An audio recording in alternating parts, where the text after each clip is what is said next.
ಬಸವಾ ಬಸವಾ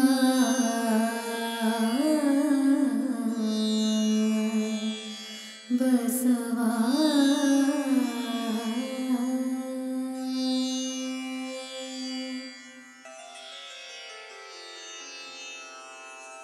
ಹರ ಬಸವಾಯ ನಮಃ ಪ್ರಭು ಬಸವಾಯ ನಮಃ ಗುರು ಬಸವಾಯ ನಮಃ ಲಿಂಗ ಬಸವಾಯ ನಮಃ ಜಂಗಮ ಬಸವಾಯ ನಮಃ ಭಸ್ಮ ಬಸವಾಯ ನಮಃ ರುದ್ರಾಕ್ಷಿ ಬಸವಾಯ ನಮಃ ಮಂತ್ರ ಬಸವಾಯ ನಮಃ ಪಾದೋದಕ ಬಸವಾಯ ನಮಃ ಪ್ರಸಾದ ಬಸವಾಯ ನಮಃ ಚಿನ್ನಿಧಿ ಬಸವಾಯ ನಮಃ ಚಿನ್ನಾದ ಬಸವಾಯ ನಮಃ ಚಿದ್ಬಿಂದು ಬಸವಾಯ ನಮಃ ಚಿತ್ಕಲ ಬಸವಾಯ ನಮಃ ಚಿದಂಗ ಬಸವಾಯ ನಮಃ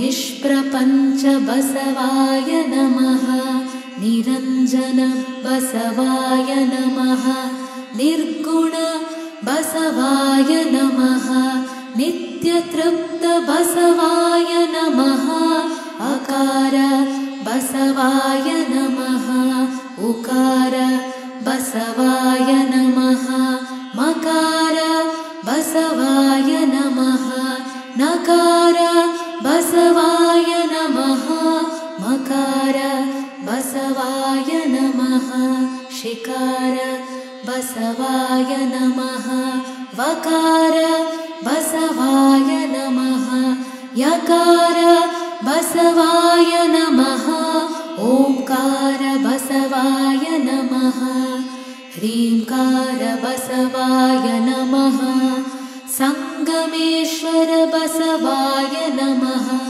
ಪ್ರತ್ಯಕ್ಷ ಕಪಿಲ ಸಿದ್ಧ ಮಲ್ಲಿಕಾರ್ಜುನ ಬಸವಾಯ ನಮೋ ನಮಃ.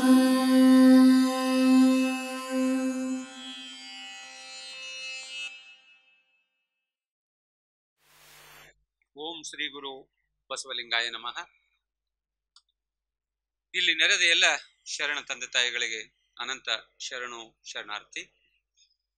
ಅರಿಮನೆ ಮನೆಯ ಕಾರ್ಯಕ್ರಮ ಧಾರವಾಡ ಬಸವ ಸಮಿತಿಯಿಂದ ಇವತ್ತಿನ ಉಪನ್ಯಾಸ ಜಗನ್ಮಾತೆ ಅಕ್ಕ ಮಹಾದೇವಿ ತಾಯಿಯವರ ಅಂತರಂಗ ಪಯಣದ ಕುರಿತು ಶ್ರೀ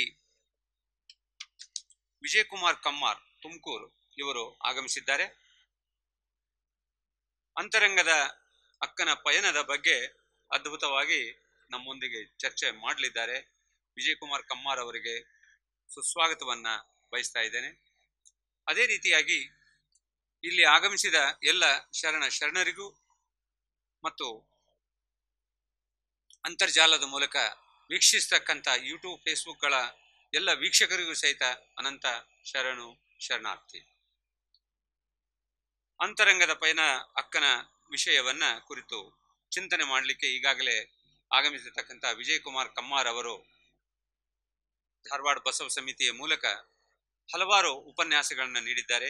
ಇತ್ತೀಚೆಗೆ ಸಹಿತ ಅವರ ಉಪನ್ಯಾಸ ವಚನಗಳಲ್ಲಿ ಲೋಹ ವಿಜ್ಞಾನದ ಕುರಿತು ಅವರು ಚಿಂತನೆಯನ್ನ ಮಾಡಿದ್ದಾರೆ. ಅವರ ಕಿರು ಪರಿಚಯವನ್ನ ಇಲ್ಲಿ ಮಾಡಲಿಕ್ಕೆ ಇಷ್ಟಪಡ್ತಾ ಇದ್ದೇನೆ. ಅವರು BE ಮೆಕ್ಯಾನಿಕಲ್ ಇಂಜಿನಿಯರ್ ಆಗಿ 1988ರಲ್ಲಿ ತಮ್ಮ ಪದವಿಯನ್ನ KLE ಇಂಜಿನಿಯರಿಂಗ್ ಕಾಲೇಜ್ ಬೆಳಗಾವಿ ಮೂಲಕ ಪಡೆದುಕೊಂಡಿದ್ದಾರೆ. ಮೂಲತಃ ಇವರು ಬೆಳಗಾವಿ ಜಿಲ್ಲೆಯ ಹಿರೇನಂದಹಳ್ಳಿ ಗ್ರಾಮದವರು. ಶ್ರೀ ಈಶ್ವರ್ ಕಮ್ಮಾರ್ ಕರ್ನಾಟಕ ವಿಶ್ವವಿದ್ಯಾಲಯದಲ್ಲಿ ಪ್ರಸಾರಾಂಗದ ನಿರ್ದೇಶಕರಾಗಿ ಕೆಲಸ ಮಾಡಿದಂಥ ವ್ಯಕ್ತಿ, ಪ್ರಖ್ಯಾತ ಮಕ್ಕಳ ಸಾಹಿತಿ, ಅವರ ಪುತ್ರರು. ಹೀಗಾಗಿ ಇವರಿಗೆ ಬಸವ ಸಾಹಿತ್ಯ ತಮ್ಮ ಏನು ಬ್ಲಡ್ ಅಲ್ಲೇ ಬಂದಿದೆ ಅಂತೆಲ್ಲ ಹಾಗೆ ರಕ್ತಗತವಾಗಿ ಬಂದಂತಹದ್ದು. ಅದರ ಜೊತೆಗೆ ಇವರು ತುಮಕೂರಿನಲ್ಲಿ ತಮ್ಮದೇ ಆದ ವಚನ ಮಂದಾರವನ್ನು ಸ್ಥಾಪಿಸಿಕೊಂಡು ಆ ವಚನ ಮಂದಾರದ ಮೂಲಕ ಪ್ರತಿ ಶನಿವಾರ ಅವರು ಕಾರ್ಯಕ್ರಮಗಳನ್ನು ಅಂತರ್ಜಾಲದ ಮೂಲಕ ನಡೆಸ್ತಾ ಇದ್ದಾರೆ. ಹಲವಾರು ಉಪನ್ಯಾಸಕರನ್ನ ಆಹ್ವಾನ ಮಾಡಿ ಅವರ ಮೂಲಕ ಶರಣ ತತ್ವವನ್ನು ಜಗತ್ತಿನಾದ್ಯಂತ ಪ್ರಸಾರ ಮಾಡುತ್ತಿದ್ದಾರೆ. ಅದಲ್ಲದೆ ದೇಶ ವಿದೇಶಗಳಲ್ಲಿ ಸಹಿತ ಸುಮಾರು 85ಕ್ಕೂ ಹೆಚ್ಚು ವಿಶ್ವವಿದ್ಯಾಲಯ ಮತ್ತು ಕಾಲೇಜುಗಳಲ್ಲಿ 30 ವರ್ಷಗಳಿಂದ ಅವರು ಉಪನ್ಯಾಸಗಳನ್ನು ನೀಡುತ್ತಾ ಬಂದಿದ್ದಾರೆ. ಕೆಲವು ವಿಷಯಗಳನ್ನು ತಿಳಿಸ್ಬೇಕಂದ್ರೆ 12ನೇ ಶತಮಾನದ ಮೈಕ್ರೋ ಸೋಷಿಯೋ ಎಕನಾಮಿಕ್ ರೆವಲ್ಯೂಷನ್, ಬಸವಣ್ಣವರ ನಿರ್ವಾಣ ವಿಜ್ಞಾನ, ವಚನ ಸಾಹಿತ್ಯ, ಕೃಷಿ ಮತ್ತು ಸಂಸ್ಕೃತಿ, ಶೂನ್ಯ ಸಂಪಾದನೆಯಲ್ಲಿ ಮುಕ್ತಾಯಕ್ಕನ ಸಂಪಾದನೆಗಳು ಹಾಗೂ ಅಕ್ಕಮಹಾದೇವಿಯವರ ಸಾಂಗತ್ಯ, ಬಸವ ತತ್ವ ಸಾಗಿ ಬಂದ ದಾರಿ, ಶರಣರು ಕಂಡ ಬಸವಣ್ಣ, ಇತರ ಮಾಲಿಕೆಗಳು, ಬಸವಾದಿ ಶರಣರ ದೃಷ್ಟಿಯಲ್ಲಿ ಅಷ್ಟಾವರಣಗಳ ಲೇಖನಗಳು, ಬಸವಾದಿ ಶರಣರ ದೃಷ್ಟಿಯಲ್ಲಿ ಪಂಚಾಚಾರ್ಯರ ಕೃತಿ ಇವರ ಅನೇಕ ಲೇಖನಗಳು ಪ್ರಕಟವಾಗಿವೆ. ಬಸವ ಪಥದಲ್ಲಿಯೂ ಸಹಿತ ಈ ಲೇಖನಗಳನ್ನು ಪ್ರಕಟಿಸಿದ್ದನ್ನು ನಾವು ಗಮನಿಸಬಹುದಾಗಿದೆ.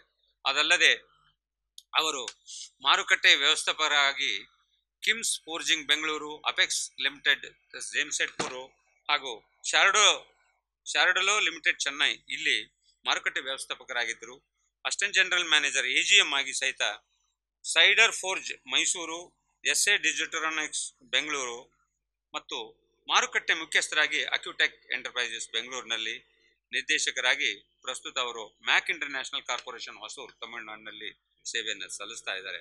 ಜೊತೆಗೆ IAS, IPS, UPSC, civil service ಎಕ್ಸಾಮಿನೇಷನ್ನಲ್ಲಿ ಸ್ವತಂತ್ರ ತರಬೇತುದಾರರಾಗಿ ಹಾಗೂ ಔದ್ಯೋಗಿಕ ಶೈಕ್ಷಣಿಕ ಮಾರ್ಗದರ್ಶನದಲ್ಲಿ ಸಹಿತ ಔದ್ಯೋಗಿಕ ತರಬೇತರಾಗಿ ಸಹಿತ ಕೆಲಸವನ್ನು ಮಾಡ್ತಾ ಇದ್ದಾರೆ.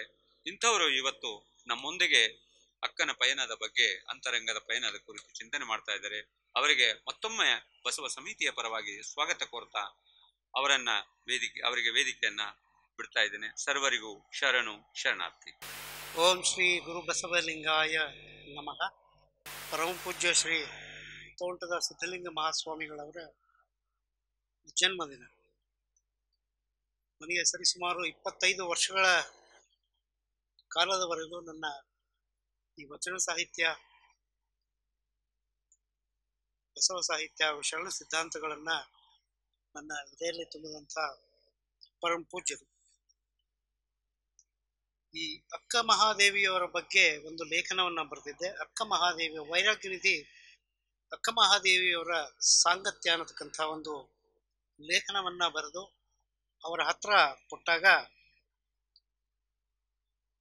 ಅವರು ಇದಕ್ಕೆ ಶೀರ್ಷಿಕೆಯನ್ನು ಕೊಟ್ಟಿದ್ದು ಏನಂದ್ರೆ ಅಕ್ಕ ಮಹಾದೇವಿಯವರ ಅಂತರಂಗದ ಪಯಣ ಅಂತಕ್ಕಂಥ ಶೀರ್ಷಿಕೆಯನ್ನ ಪರಮ ಪೂಜ್ಯರು ಸರಿಸುಮಾರು 12 ವರ್ಷಗಳಿಂದ ಕೊಟ್ಟಿದ್ದನ್ನ ಇವತ್ತು ನನಗೆ ಜ್ಞಾಪಿಸು. ಅಂತ ಪರಮ ಪೂಜ್ಯರ ಪಾದಕಮಲಗಳನ್ನ ಮನಮಂದಿರದಲ್ಲಿ ಪ್ರತಿಷ್ಠಾಪಿಸುತ್ತಾ ಸರಿಸುಮಾರು 12 ವರ್ಷದವನಿದ್ದಾಗ ನನಗೆ ಈ ವಚನ ಸಾಹಿತ್ಯವನ್ನ ನನ್ನ ಬದುಕಿನಲ್ಲಿ ಅಳವಡಿಸಿಕೊಳ್ಳತಕ್ಕಂತಹ ಕೆಲಸವನ್ನ ಮಾಡ್ತಂತ ಲಿಂಗೈಕ್ಯ ಶ್ರೀ ಈಶ್ವರ್ ಕಮ್ಮಾರ್ ಅವರಿಗೂ ಅವರ ಪಾದಕಮಲಗಳನ್ನ ಮನಮಂದಿರದಲ್ಲಿ ಪ್ರತಿಷ್ಠಾಪಿಸುತ್ತಾ ಬಸವ ಸಮಿತಿಯವರು ಅಂತಾರಾಷ್ಟ್ರೀಯ ಮಟ್ಟದಲ್ಲಿ ಬಸವ ತತ್ವಗಳನ್ನು, ವಚನ ಸಾಹಿತ್ಯವನ್ನ ಬೆಳೆಸ್ತಕ್ಕಂಥ ಕೆಲಸವನ್ನ ಮಾಡ್ತಾ ಇದ್ದಾರೆ. ಆನ್ಲೈನ್ ಅರಿವಿನ ಕಾರ್ಯಕ್ರಮಗಳನ್ನ ಮಾಡುವುದರ ಮೂಲಕ ಕಲಬುರಗಿ, ಬೆಂಗಳೂರು ಹಾಗೂ ಧಾರವಾಡ ಕೇಂದ್ರಗಳಿಂದ ಈ ಆನ್ಲೈನ್ ಅರಿವಿನ ಮನೆಯ ಮೂಲಕ ನಮ್ಮಂಥ ಉದಯೋನ್ಮುಖ ವಚನ ಸಾಹಿತಿಗಳನ್ನ ಪರಿಚಯಿಸತಕ್ಕಂಥ ಕೆಲಸವನ್ನ ಮಾಡ್ತಾ ಇದ್ದಾರೆ. ಅಂತಾರಾಷ್ಟ್ರೀಯ ಮಟ್ಟದಲ್ಲಿ ವಚನ ಸಾಹಿತ್ಯವನ್ನು ಬೆಳೆಸುವ ದಿಕ್ಕಿನಲ್ಲಿ ಸರಿಸುಮಾರು 50ಕ್ಕೂ ಹೆಚ್ಚು ಭಾಷೆಗಳಲ್ಲಿ ವಚನ ಸಾಹಿತ್ಯವನ್ನ ಭಾಷಾಂತರ ಮಾಡುವ ನಿಟ್ಟಿನಲ್ಲಿ ಬಸವ ಸಮಿತಿ ನಿರತರಾಗಿದ್ದಾರೆ. ಅಂಥ ಶರಣ ಡಾಕ್ಟರ್ ಅರವಿಂದ್ ಜತ್ತಿಯವರ ಪಾದಕಮಲಗಳಿಗೂ ಕೊಡಮಟ್ಟು. ನಾನು ನೇರವಾಗಿ ಇಂದಿನ ಉಪನ್ಯಾಸಕ್ಕೆ ಬರ್ತೀನಿ. ಸರಿಸುಮಾರು 900 ವರ್ಷಗಳಾದ ಮೇಲೂ ಕೂಡ ಈ ಅಕ್ಕ ಮಹಾದೇವಿ ಅನ್ನತಕ್ಕಂಥ ಪದ ನಮ್ಮ ಕಿವಿಗೆ ಬಿದ್ದ ತಕ್ಷಣ ಮೈ ರೋಮಾಂಚನ ಆಗತಕ್ಕಂಥ ಒಂದು ವಿಷಯ. ಅಕ್ಕ ಮಹಾದೇವಿಯವರನ್ನ ಕುರಿತು ಒಂದಿಷ್ಟು ಪ್ರಶ್ನೆಗಳು, ಒಂದಿಷ್ಟು ಕುತೂಹಲಗಳು 900 ವರ್ಷಗಳಿಂದಲೂ ಕೂಡ ನಮಗೆ ಕಾಡ್ತವೆ. ಅದರಲ್ಲಿ ಅವರ ಒಂದಿಷ್ಟು ಕೌಟುಂಬಿಕ ಚಿತ್ರಣ, ಅವರ ಮದುವೆ ಮತ್ತು ಉಡುತಡಿಯಿಂದ ಕಲ್ಯಾಣದವರೆಗೂ, ಕಲ್ಯಾಣದಿಂದ ಶ್ರೀಶೈಲದ ಕದಳಿವನದವರೆಗೂ ಅವರ ಪ್ರಯಾಣ ನಮ್ಮ ಮನಸ್ಸನ್ನ ಆವರಿಸ್ಕೊಂಡು ಬಿಡ್ತದೆ. ಯಾಕಂದ್ರೆ ಅಕ್ಕ ಮಹಾದೇವಿಯವರನ್ನ ಅರ್ಥ ಮಾಡ್ಕೊಳ್ಳುವಂಥದ್ದು ಬಹಳ ಕಷ್ಟದ ಕೆಲಸ, ಆಮೇಲೆ ಬಹಳ ಕ್ಲಿಷ್ಟಕರವಾದ ಒಂದು ಸಂಗತಿ. ವಿಶೇಷವಾಗಿ ಚರ್ಚೆಗೆ ಒಳಗಾಗುವಂಥದ್ದು ಅವರ ವೈರಾಗ್ಯ, ಅವರ ದೇಹಭಾವ ಮತ್ತು ಅವರ ಆಧ್ಯಾತ್ಮಿಕ ಬದುಕಿನ ಹಲವಾರು ಸಂಗತಿಗಳು ನಮ್ಮನ್ನ ಕಾಡ್ತಾ ಹೋಗ್ತವೆ, ನಮ್ಮಲ್ಲಿ ಚಿಂತನೆಯನ್ನ ಹುಟ್ಟಿಸ್ತಾ ಹೋಗ್ತವೆ. ಅದನ್ನು ಕುರಿತು ಸಾವಿರಾರು ಚರ್ಚೆಗಳು ಹಿಂದೆನೂ ಆಗಿವೆ, ಹಿಂದಿನೂ ಆಗ್ತಾ ಇದ್ದಾವೆ, ಬಹುಶಃ ಮುಂದೆನೂ ಆಗ್ತವೆ ಅಂತ ನನ್ನ ಅನಿಸಿಕೆ. ಇಂಥ ಒಂದು ಚರ್ಚೆಗೆ ನನ್ನನ್ನ ಮಾತಾಡ್ರಿ ಅಂತ ಶ್ರೀ ಮುಳುಕೂರವರು ನನಗೆ ವಿನಂತಿಯನ್ನ ಮಾಡಿಕೊಂಡಾಗ ನನಗೆ ಬಹಳ ಆನಂದ ಆಯ್ತು. ಯಾಕೆಂದ್ರೆ ಸರಿಸುಮಾರು 12 ವರ್ಷದ ಹಿಂದೆ ಬರೆದಂಥ ಈ ಲೇಖನವನ್ನ ನಮ್ಮ ಗುರುಗಳಾದ ತೋಂಟದ ಶ್ರೀ ಸಿದ್ಧಲಿಂಗ ಮಹಾಸ್ವಾಮಿಗಳು ಪರಿಷ್ಕರಣೆ ಮಾಡಿದ್ದನ್ನ ತಮ್ಮ ಮುಂದೆ ಇಡೋದಕ್ಕೆ ಬಹಳ ಅತ್ಯಂತ ಸಂತೋಷ ಇದೆ. ಹಾಗಾಗಿ ಧಾರವಾಡ ಬಸವ ಸಮಿತಿಯ ಸಂಚಾಲಕರಾದ MG ಮುಳುಕೂರವರಿಗೂ ಕೂಡ ನಾನು ಧನ್ಯವಾದಗಳೊಂದಿಗೆ ಕೃತಜ್ಞತೆಗಳನ್ನು ಕೂಡ ಅರ್ಪಿಸ್ತೇನೆ. ಹಾಗೂ ಇಲ್ಲಿ ನಡೆದಿರ್ತಕ್ಕಂಥ ಎಲ್ಲ ಶಿವ ಸ್ವರೂಪಿಗಳಿಗೂ ಹಾಗೂ ತಾಯಂದ್ರಿಗೂ ಕೂಡ ನನ್ನ ಶಿರಸಾಷ್ಟಾಂಗ ನಮನಗಳನ್ನು ಕೂಡ ಸಲ್ಲಿಸ್ತೇನೆ. ಅಕ್ಕ ಮಹಾದೇವಿ 12ನೇ ಶತಮಾನದ ಆಧ್ಯಾತ್ಮಿಕ ಪ್ರತೀಕ ಮಾತ್ರವಲ್ಲ, ಅದು ಸದಾ ಜಿನುಗುತ್ತಿರುವ ನಿರಂತರವಾದಂಥ ಒಂದು ಭಕ್ತಿ ಮಾರ್ಗ. ಅದು ಒಂದು ಚಿಂತನೆಯ ಒಂದು ಹೊರತೆ. ಬರೆದಿರೋದೇ 431 ವಚನಗಳು, ಆದರೂ ಕೂಡ ಒಂದೊಂದು ವಚನಗಳು ಒಂದೊಂದು ಸಂಶೋಧನೆಯನ್ನು ಮಾಡುವಷ್ಟು ಆಳವಾದಂಥ ವಚನಗಳು ಅಂತ ನನ್ನ ಅನಿಸಿಕೆ. ಅಕ್ಕ ಮಹಾದೇವಿಯವರ ಈ ಪಯಣ ಅಂದ್ರೆ ಉಡುತಡಿಯಿಂದ ಕಲ್ಯಾಣದವರೆಗಿನ ಒಂದು ಪಯಣ ಬಹಳಷ್ಟು ಪ್ರಶ್ನೆಗಳನ್ನ ಮಾಡುತ್ತಾದ್ರೂ ಕೂಡ ನಾವು ವಾಸ್ತವವಾಗಿ ಅರ್ಥ ಮಾಡಿಕೊಳ್ಬೇಕಾದದ್ದು ಅಕ್ಕ ಮಹಾದೇವಿಯವರ ಒಂದು ತಾತ್ವಿಕ ಚಿಂತನೆಯಲ್ಲಿ. ಅಕ್ಕ ಮಹಾದೇವಿಯವರ ಈ ಪಯಣಕ್ಕೆ ಅಥವಾ ನಿಲುವನ್ನ ಅರ್ಥ ಮಾಡಿಕೊಳ್ಳೋದಕ್ಕೆ ನಮಗೆ ದಾರಿ ದೀಪ ಹಾಕುವಂಥ ಕೆಲವು ಗ್ರಂಥಗಳು ಅಥವಾ ಪುಸ್ತಕಗಳು ಅಂತಂದ್ರೆ ಹರಿಹರನ ರಗಳೆಗಳು. ಅಂದ್ರೆ ಅಕ್ಕ ಮಹಾದೇವಿಯರ ಕಾಲಘಟ್ಟಕ್ಕೆ ಸಮೀಪ ಆಗಿದ್ದಂಥ ಹರಿಹರ, ಇನ್ನು 14-15ನೇ ಶತಮಾನದಲ್ಲಿ ಬಂದಂಥ ಶೂನ್ಯ ಸಂಪಾದನೆಗಳಾಗ್ಲಿ, ಬಸವ ಪುರಾಣಗಳಾಗ್ಲಿ, ಇದಕ್ಕಿಂತ ಹೆಚ್ಚಾಗಿ ಅಕ್ಕ ಮಹಾದೇವಿಯ ವಚನಗಳು ನೇರವಾಗಿ ಹಾಗೂ ಸ್ಪಷ್ಟವಾಗಿ ಉತ್ತರಗಳನ್ನ ಕೊಡ್ತಾ ಹೋಗ್ತದೆ. ನಾನು ಈ ಅಕ್ಕ ಮಹಾದೇವಿಯವರ ಪಯಣವನ್ನ ಹರಿಹರನ ರಗಳೆಗಳ ಮೂಲಕ ಪ್ರಾರಂಭಿಸಿ ಮುಂದೆ ಅಕ್ಕ ಮಹಾದೇವಿಯವರೇ ಬರೆದಂತಹ ವಚನಗಳ ಮೂಲಕ ಮಾತನಾಡಿಸುವಂತಹ ಒಂದು ಪ್ರಯತ್ನವನ್ನ ಇಲ್ಲಿ ಮಾಡ್ತೀನಿ. ಇದಕ್ಕಾಗಿ 2 ಆಕರ ಗ್ರಂಥಗಳು ಅಂದ್ರೆ 1933ರಲ್ಲಿ ಚೆನ್ನಮಲ್ಲಿಕಾರ್ಜುನ ಅವರು ಪ್ರಕಾಶ ಮಾಡಿದಂಥ ಮಹಾದೇವಿ ಅಕ್ಕನ ರಗಳೆ ಮತ್ತು ಡಾಕ್ಟರ್ MM ಕಲಬುರ್ಗಿ ಅವರು ಬರೆದಂಥ, ಅವರು ಸಂಪಾದನೆ ಮಾಡಿದಂಥ ಹಂಪಿ ವಿಶ್ವವಿದ್ಯಾಲಯದಿಂದ ಪ್ರಸಾರ ಮಾಡಿದಂಥ ಹರಿಹರನ ರಗಳೆಗಳು ಈ ಪುಸ್ತಕದಿಂದ ನಾನು ಆಯ್ಕೆ ಮಾಡಿಕೊಂಡಿದ್ದೇನೆ.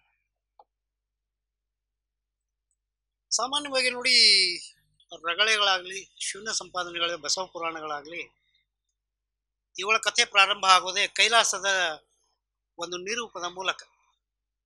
ಶರಣ ಸಿದ್ಧಾಂತಕ್ಕೆ ಡಾಗ್ನಲ್ಲಿ ಅಪೋಸಿಟ್ ಆದಂತಹ ಇಂಥ ಸಿದ್ಧಾಂತಗಳನ್ನ ಅವರು ಪುರಾಣಗಳ ಮೂಲಕ ವಿವರಿಸುವಂತಹ ಒಂದು ಪ್ರಯತ್ನವನ್ನ ಮಾಡ್ತಾರೆ. ಯಾಕಂದ್ರೆ ಆಗಿನ ಕಾಲಘಟ್ಟದಲ್ಲಿ ಈ ಪುರಾಣಗಳು ಆಗ್ಲಿ, ಕೈಲಾಸದ ಕಲ್ಪನೆ ಆಗಲಿ ಹಾಗೆ ಇದ್ದಂಥ ಒಂದು ಆ ಟ್ರೆಂಡ್ ಅಂತ ನಾವೇನು ಹೇಳ್ತೀವಿ, ಅದಕ್ಕೋಸ್ಕರ ಇವನ್ನ ನಾವು ಯಾಕೆ ರೆಫರ್ ಮಾಡಬೇಕು ಅಂತಂದ್ರೆ,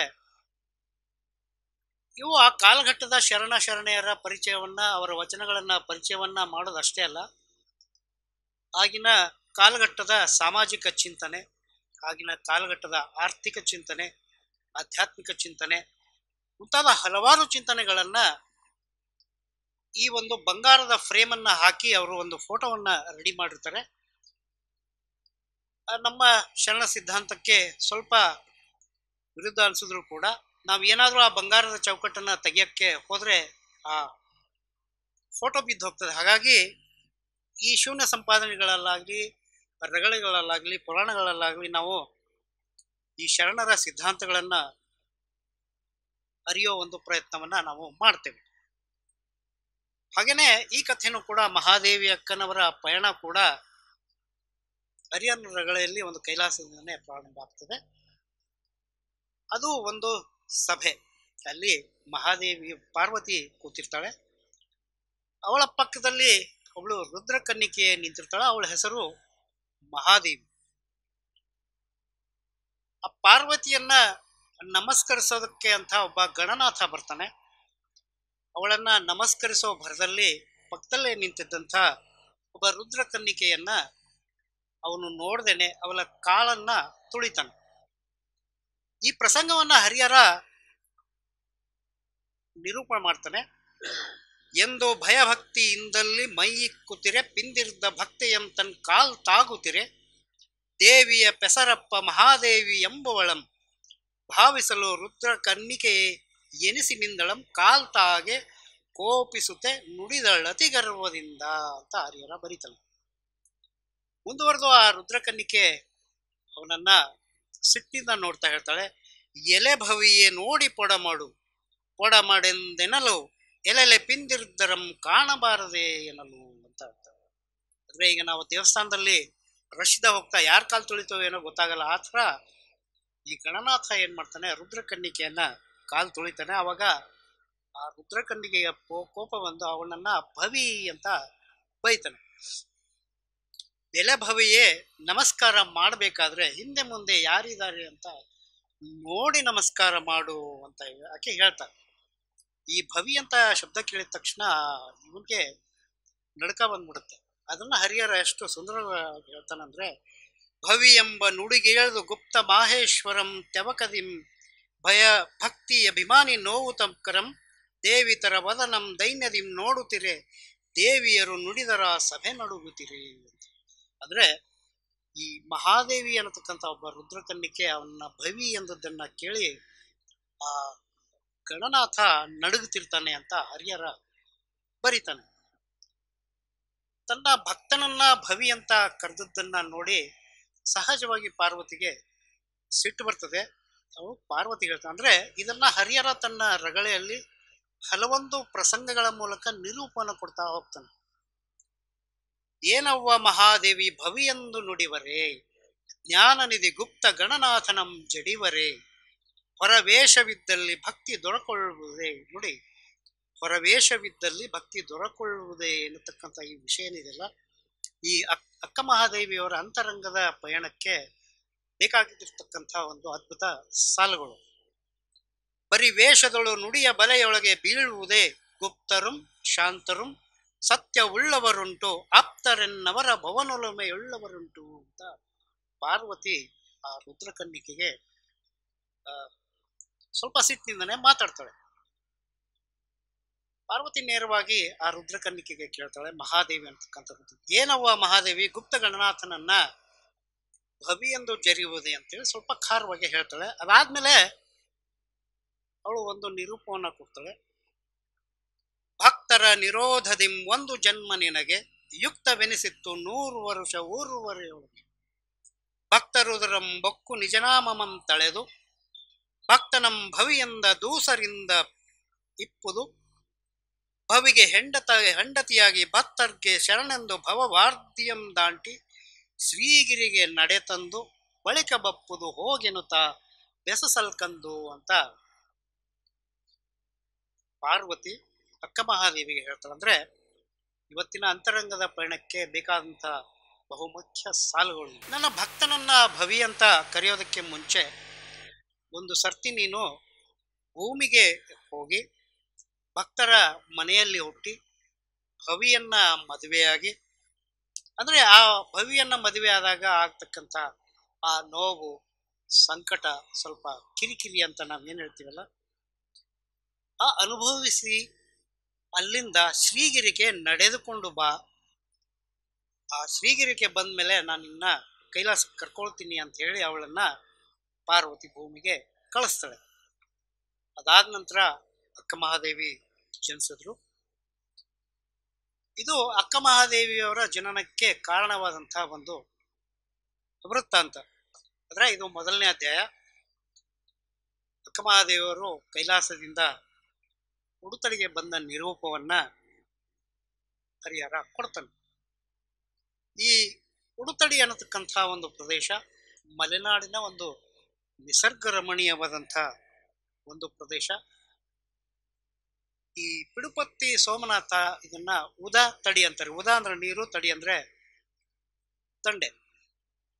ಈ ಉಡುತಡಿಯಿಂದ ಸರಿಸುಮಾರು 3-4 ಮೈಲಿಗಳ ಅಂತರದಲ್ಲಿ ಒಂದು ದೊಡ್ಡದಾದಂಥ ಕೆರೆ ಇದೆ.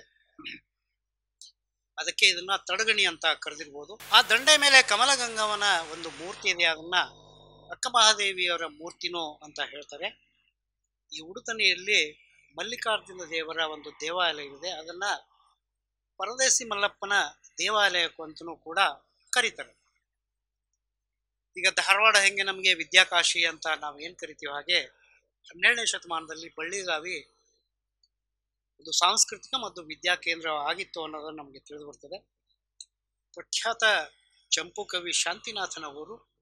ಎಲ್ಲಕ್ಕಿಂತ ಹೆಚ್ಚಾಗಿ ವ್ಯೋಮಮೂರ್ತಿ ಆಧ್ಯಾತ್ಮ ಮೇರು ಶಿಖರ ಶೂನ್ಯ ಸಿಂಹಾಸನದ ಪ್ರಪ್ರಥಮ ಅಧ್ಯಕ್ಷರಾಗಿದ್ದಂಥ ಅಲ್ಲಮ ಪ್ರಭುಗಳ ಬಳ್ಳಿಗಾವಿ. ಇಂಥ ಪಟ್ಟಣದಲ್ಲಿ ವ್ಯಾಪಾರ ವ್ಯವಹಾರ ಮಾಡಿಕೊಂಡಿದ್ದಂತಹ ಶಟ್ರ ಮನೆತನದವರಂತ ಹರದ ಓಂಕಾರ ಶೆಟ್ಟಿ ಅಥವಾ ನಿರ್ಮಲ ಶೆಟ್ಟಿ ಹಾಗೂ ಸಾತ್ವಿಕ ಗುಣಗಳೇ ಮೈತಳೆದಂತಹ ಅವರ ಧರ್ಮಪತ್ನಿ ಲಿಂಗಮ್ಮ ಅವರ ಹತ್ರ ಸುಮತಿ ಅಂತನೂ ಕರೀತಾರೆ, ವಾಸವಾಗಿರ್ತಾರೆ. ಊರಿನಲ್ಲಿ ಗೌರವಾನ್ವಿತ ವ್ಯಾಪಾರಿಗಳಾಗಿದ್ದಂಥ ಅವರಿಗೆ ಕಲ್ಯಾಣ ಶೆಟ್ಟರು ಅಂತನೂ ಕೂಡ ಕರಿತಾ ಇದ್ರು. ಇವರ ಸುಪುತ್ರಿಯೇ ಅಕ್ಕ ಮಹಾದೇವಿಯವರು. ದವನದ ಹುಣ್ಣಿಮೆ ಇಡೀ ವರ್ಷ ಪೂರ್ತಿ ಹುಣ್ಣಿಮೆಗಳಲ್ಲಿ ಅತ್ಯಂತ ಶುಭ್ರವಾದ ಬೆಳದಿಂಗಳನ್ನ ಕೊಡ್ತಕ್ಕಂಥ ಒಂದು ಹುಣ್ಣಿಮೆ. ಆ ಹುಣ್ಣಿಮೆ ದಿನ ಅಕ್ಕ ಮಹಾದೇವಿಯರ ಜನನವಾಗ್ತದೆ ಅಂತ ಅನೇಕ ಗ್ರಂಥಗಳಲ್ಲಿ ನಮಗೆ ತಿಳಿದು ಬರ್ತದೆ. ಕುಶಾಗ್ರತಮತಿ ಮತ್ತು ಅತ್ಯಂತ ಬುದ್ಧಿವಂತರಾಗಿದ್ದಂಥ ಶ್ರದ್ಧಾಭಕ್ತಿಯಿಂದ ಅಕ್ಷರಾಭ್ಯಾಸವನ್ನು ಮಾಡ್ತಾರೆ. ಆಮೇಲೆ ತಂದೆ ತಾಯಿಗಳಿಂದ ಬಳುವಳಿಯಾಗಿ ಬಂದಂತಹ ಸಂಸ್ಕಾರಗಳ ಜೊತೆ ಶಿಕ್ಷಣವನ್ನ ಅಕ್ಕ ಮಹಾದೇವಿಯವರು ಪಡಿತಾರೆ. ಮುಂದೆ ಪ್ರಕೃತಿ ಸಹಜವಾಗಿ ಅಕ್ಕ ಮಹಾದೇವಿಯವರು ದೊಡ್ಡವರಾಗ್ತಾರೆ. ಅವರ ಗುರುಗಳಾದ ಗುರುಲಿಂಗ ದೇವಯ್ಯನವರನ್ನ ಕರೆಸಿ ಅವಳಿಗೆ ಲಿಂಗ ದೀಕ್ಷೆಯನ್ನ ಮಾಡ್ತಾರೆ ಅನ್ನತಕ್ಕಂಥ ವಿಷಯ ಹಲವಾರು ಗ್ರಂಥಗಳಲ್ಲಿ ಬರ್ತದೆ. ಅಕ್ಕ ಮಹಾದೇವಿಯವರ ಒಂದು ವಚನದಲ್ಲಿ ಕೂಡ ಇದನ್ನ ಅವರು ವಿಶ್ಲೇಷಣೆ ಮಾಡ್ತಾರೆ. ಶಿವ ಶಿವ ಶ್ರೀ ಗುರುಲಿಂಗ ದೇವಯ್ಯ ದೇವರು ತನ್ನ ಕರಸ್ಥಲವ ತಂದು ಎನ್ನ ಶಿರಸ್ಥಲದ ಮೇಲಿರಿಸದ ಬಳಿಕ ಎನ್ನ ಭವಂ ನಾಸ್ತಿ ಆಯಿತು. ಎನ್ನ ತನ್ನಂತೆ ಮಾಡಿದ ತನ್ನ ಎನ್ನಂತೆ ಮಾಡಿದ ಎನ್ನಲ್ಲಿ ತನ್ನಲ್ಲಿ ತೆರಹಿಲ್ಲದೆ ಮನಕ್ಕೆ ತೋರಿದ ಎನ್ನ ಕರಸ್ಥಳದೊಳಗಿದ್ದ ಶಿವಲಿಂಗ ದೇವರನು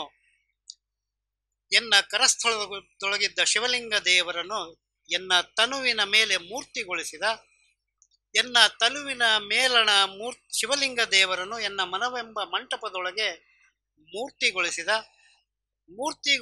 ಶಿವಲಿಂಗ ದೇವರನು ಎನ್ನ ಜ್ಞಾನವೆಂಬ ಮಂಟಪದೊಳಗೆ ಮೂರ್ತಿಗೊಳಿಸಿದ ಎನ್ನ ಜ್ಞಾನವೆಂಬ ಮಂಟಪದೊಳಗಣ ಶಿವಲಿಂಗ ದೇವರನ್ನು ಮಹಾಘನದಲ್ಲಿ ಮೂರ್ತಿಗೊಳಿಸಿದ ಕಬ್ಬಿನ ತನಿ ರಸವ ಕೊಂಡು ಸಿಪ್ಪೆಯ ಬಿಡುವಂತೆ ಎನ್ನ ಮನದ ಮೇಲಣ ಶಿವಲಿಂಗ ದೇವರಿರಲು ತನುವಿನ ಮೇಲಣ ಶಿವಲಿಂಗ ದೇವರು ಹೋಯಿತೆಂದು ಆತ್ಮಘಾತವ ಮಾಡಿಕೊಂಡು ಬ್ರಹ್ಮೇತಿ ಸೂನೆಗಾರನ ನೋಡಯ್ಯ ಚನ್ನಮಲ್ಲಿಕಾರ್ಜುನ ಅಂತ ಅಕ್ಕ ಮಹಾದೇವರು ತಮ್ಮ ಒಂದು ವಚನದಲ್ಲಿ ಶ್ರೀ ಗುರು ಲಿಂಗಯ್ಯ ದೇವರ ಮೂಲಕ ಲಿಂಗ ದೀಕ್ಷೆ ಆಯ್ತು ಅನ್ನೋದನ್ನ ಬರೀತಾರೆ. ಇದರ ಮೂಲಕ ಲಿಂಗಾಂಗ ಸಾಮರಸ್ಯವು ಕೂಡ ತಿಳಿಸಿಕೊಟ್ರು ಲಿಂಗ ದೇವಯ್ಯನವರು ಅಂತ ಉಲ್ಲೇಖ ಮಾಡ್ತಾರೆ. ರೈಟ್ ಫ್ರಮ್ ದಿ ಚೈಲ್ಡ್ಹುಡ್ ಅಂತ ನಾವೇನು ಹೇಳ್ತೀವಲ್ಲ, ಹಾಗೆ ಅಕ್ಕ ಮಹಾದೇವಿಯವರು ಬುದ್ಧಿ ತಿಳಿದಾಗಿನಿಂದಲೂ ಕೂಡ ಚನ್ನಮಲ್ಲಿಕಾರ್ಜುನನನ್ನ ತಮ್ಮ ಮೈಮನಗಳಲ್ಲಿ ತುಂಬಿಕೊಂಡು ಆರಾಧಿಸ್ತಿರ್ತಾರೆ. ಪ್ರತಿ ಕ್ಷಣ ಕುಂತರು ನಿಂತರು ಅವನದೇ ಧ್ಯಾನವನ್ನ ಅಕ್ಕ ಮಹಾದೇವಿಯವರು ಮಾಡ್ತಿರ್ತಾರೆ. ಅವರ ಒಂದು ವಚನದಲ್ಲಿ ಇದು ಕಂಡು ಬರ್ತದೆ. ಉದಯದಲ್ಲೆದ್ದು ನಿಮ್ಮ ನೆನೆವನಯ್ಯ, ಕಸದೆಗೆದು ಚಳೆಯ ಕೊಟ್ಟು ನಿಮ್ಮ ಬರವ ಹಾರುತ್ತಿದ್ದನಯ್ಯ, ಹಸೆ ಹಂದರವ ನಿಕ್ಕಿ ನಿಮ್ಮಡಿಗಳಿಗೆ ಮಾಡಿಕೊಂಡಿರ್ತೀನಯ್ಯ, ಚೆನ್ನಮಲ್ಲಿಕಾರ್ಜುನಯ್ಯ ನೀನಾವಾಗ ಬರುವೆಯ ಎನ್ನ ದೇವ ಅಂತ ತಮ್ಮ ಒಂದು ವಚನದಲ್ಲಿ ಚನ್ನಮಲ್ಲಿಕಾರ್ಜುನನ್ಗೆ ತಮ್ಮನ್ನು ತಾವು ಸಂಪೂರ್ಣವಾಗಿ ಅರ್ಪಿಸಿಕೊಂಡಿದ್ರು ಅಂತಕ್ಕಂಥ ವಿಷಯ ನಮಗೆ ತಿಳಿದು ಬರ್ತದೆ. ಅಕ್ಕ ಮಹಾದೇವಿಯವರು ಅವರ ತಂದೆ ತಾಯಿಗಳಿಗೆ ಏಕಮೇವ ಪುತ್ರಿಯಾಗಿದ್ದರಿಂದ ಅತ್ಯಂತ ಮುದ್ದಿನಿಂದ ಹಾಗೂ ಸಂಸ್ಕಾರಯುತವಾಗಿ ಅವರನ್ನ ಬೆಳೆಸ್ತಾರೆ ಅಂತ ಈ ಎಲ್ಲ ಗ್ರಂಥಗಳಲ್ಲಿ ನಮಗೆ ಕಂಡು ಬರ್ತದೆ. ಅಕ್ಕ ಮಹಾದೇವಿಯರ ಸೌಂದರ್ಯ ಸಂಪತ್ತು ಅಗಾಧವಾಗಿತ್ತು ಅಂತ ತಿಳಿದು ಬರ್ತದೆ. ಎಲ್ಲ ಹೆಣ್ಣು ಮಕ್ಕಳಂತೆ ಅತ್ಯಂತ ಸುಂದರವಾದ ಗಂಡನನ್ನ ಪಡಿಬೇಕಂತ ಅವರ ಆಸೆ ಆಗಿರಲಿಲ್ಲ. ಅವರ ತನುಮನಗಳೆಲ್ಲವೂ ತಮ್ಮ ಅಲೌಕಿಕ ಗಂಡನಾಗಿ ಚನ್ನಮಲ್ಲಿಕಾರ್ಜುನನ್ನ ಒಪ್ಪಿಕೊಂಡಂಥವರು ಅಕ್ಕ ಮಹಾದೇವಿಯವರು. ಹಾಗಾಗಿ ಚನ್ನಮಲ್ಲಿಕಾರ್ಜುನನನ್ನ ಕೂಡುವ ಕಾತರದಿಂದ ಅವರು ತಮ್ಮ ಕನಸಿನಲ್ಲಿಯೂ ಕೂಡ ಅವರು ಕಾಣ್ತಾ ಇದ್ರು. ಅದರಲ್ಲಿ ಒಂದು ವಚನ ಅಂದ್ರೆ ನಮ್ಮ ಪಂಡಿತ್ ಮಲ್ಲಿಕಾರ್ಜುನ್ ಮನ್ಸೂರ್ ಅಕ್ಕ ಕೇಳವ್ವ ನಾನೊಂದ ಕನಸ ಕಂಡೆ ಅಂತಕ್ಕಂಥ ಒಂದು ವಚನ ಅಜರಾಮರವಾದಂಥ ವಚನ. ಅವರ ಇನ್ನೊಂದು ವಚನ ಇಂಥದ್ದೇ ಚಿತ್ರಣವನ್ನು ನೀಡ್ತದೆ. ಅಕ್ಕ ಕೇಳಕ್ಕ ನಾನೊಂದ ಕನಸ ಕಂಡೆ, ಚಿಕ್ಕ ಚಿಕ್ಕ ಕೆಂಜಡೆಗಳ ಸುಲಿಪಲ್ಲ ಗೊರವನು ಬಂದೆನ್ನ ನೆರೆದ ನೋಡವ್ವ, ಆತನನ್ನ ಅಪ್ಪಿಕೊಂಡು ತಳ ಬೆಳಗೊಳಗಾದೆನು, ಚೆನ್ನ ಮಲ್ಲಿಕಾರ್ಜುನನ ಕಂಡು ಕಣ್ಣು ಮುಚ್ಚಿ ತೆರೆದು ತಳಬೆಳಗೊಳಗಾದೆನು ಅಂತಕ್ಕಂಥ ವಿಷಯವನ್ನ, ಅಂದ್ರೆ ಜಾಗೃ ಸ್ವಪ್ನ ಸುಷುಪ್ತಿಯಲ್ಲಿಯೂ ಕೂಡ ಚನ್ನಮಲ್ಲಿಕಾರ್ಜುನನ್ನ ಒಪ್ಪಿಕೊಂಡಿದ್ರು ಅಂತಕ್ಕಂಥ ವಿಷಯ ಇಲ್ಲಿ ನಮಗೆ ಚರ್ಚೆಯಲ್ಲಿ ಬರ್ತದೆ. ಹಗಲಿರುಳು ಕೂಡ ಚನ್ನಮಲ್ಲಿಕಾರ್ಜುನನನ್ನ ಕೂಡುವ ತವಕದಲ್ಲಿದ್ರು ಅಂತಕ್ಕಂಥ ವಿಷಯ ನಮಗೆ ಇಲ್ಲಿ ಕಂಡು ಬರ್ತದೆ. ಇನ್ನು ಈ ಅಕ್ಕ ಮಹಾದೇವಿಯರ ಬದುಕಿನಲ್ಲಿ ಈ ಕೌಶಿಕನ ಪ್ರಸಂಗವು ಕೂಡ ಅಷ್ಟೇ ಪ್ರಮುಖವಾದ ಪಾತ್ರವನ್ನ ವಹಿಸ್ತದೆ. ಅಕ್ಕ ಮಹಾದೇವಿಯರ ವೈರಾಗ್ಯದ ಸುಳಿವನ್ನ ಅರಿತಂಥ ಅವರ ತಂದೆ ತಾಯಿಗಳು ಅಕ್ಕ ಮಹಾದೇವಿಯವರಿಗೆ ಮದುವೆಯನ್ನ ಮಾಡುವತ್ತ ಉತ್ಸಾಹವನ್ನ ತೋರ್ತಾರೆ. ಒಂದು ದಿವಸ ಕೌಶಿಕ ವೈಹಾಳಿಯನ್ನ ಮುಗಿಸ್ಕೊಂಡು ವಾಪಸ್ ಬರ್ತಿರ್ಬೇಕಾದ್ರೆ ಅಕ್ಕ ಮಹಾದೇವಿಯವರನ್ನ ನೋಡ್ತಾನೆ. ನೋಡಿ ಮೋಹಗೊಳ್ತಾನೆ. ಇದನ್ನ ಹರಿಹರ ತನ್ನ ಒಂದು ರಗಳೆಯಲ್ಲಿ ನಿರೂಪವನ್ನ ಕೊಡ್ತಾನೆ. ನಿಲಲಾರದಲ್ಲಿ ಮಂತ್ರಿಗಳೆಲ್ಲರ ಕರೆಸಿ ಬಲವಳಿದು ನುಡಿದ ನತಿ ಕಾರ್ಪಣ್ಯದಳು ಬೆರೆಸಿ, ಮಹಾದೇವಿಯಂ ಕಂಡಳು ಅಳಿವೆನಲ್ಲ ದಡುಳಿಯೇ, ಬಾಹೆನ್ನ ಮುಂಬರ ಸತ್ತು ಹುಟ್ಟುತ್ತಿರ್ದಪೆ ಕಳೆ ಸುಮ್ಮ ನಿರ್ದಿರೇ ಕಪಿರಿ ಮರುಳಿರ ಹೋಗಿರಿ ಅಂತ. ಅಂದ್ರೆ ಅಕ್ಕ ಮಹಾದೇವಿಯವರನ್ನ ಕರೆದುಕೊಂಡು ಬನ್ನಿ ಅಂತ ಆ ವಸಂತಕ ಮತ್ತು ಮಂತ್ರಿಯನ್ನ ಆ ಮಹಾದೇವಿಯರ ಮನೆಗೆ ಕಳಿಸ್ಕೊಡ್ತಾನೆ. ಆಕೆಯನ್ನ ತನಗೆ ಕೊಟ್ಟು ಮದುವೆ ಮಾಡಿ ಅಂತ ಆ ಇಬ್ಬರು ಒತ್ತಾಯ ಮಾಡ್ರಿ ಅಂತ ಈ ಲಿಂಗಮ್ಮ ಮತ್ತು ಓಂಕಾರ ಶೆಟ್ಟಿಯವರ ಬಳಿಗೆ ಕಳಿಸ್ತಾನೆ. ಬಹುಶಃ ಇವರಿಬ್ರು ವಸಂತಕ ಆಮೇಲೆ ಆ ಮಂತ್ರಿ ಅವರ ತಂದೆ ತಾಯಿಗಳನ್ನ ಹೆದರ್ಸ್ತಕ್ಕಂಥ ಕೆಲಸವನ್ನ ಮಾಡ್ತಾರೆ. ಅದನ್ನ ಹರಿಹರ ಒಂದು ವಚನದಲ್ಲಿ ಒಂದು ರಗಳಲ್ಲಿ ಹೇಳ್ತಾನೆ.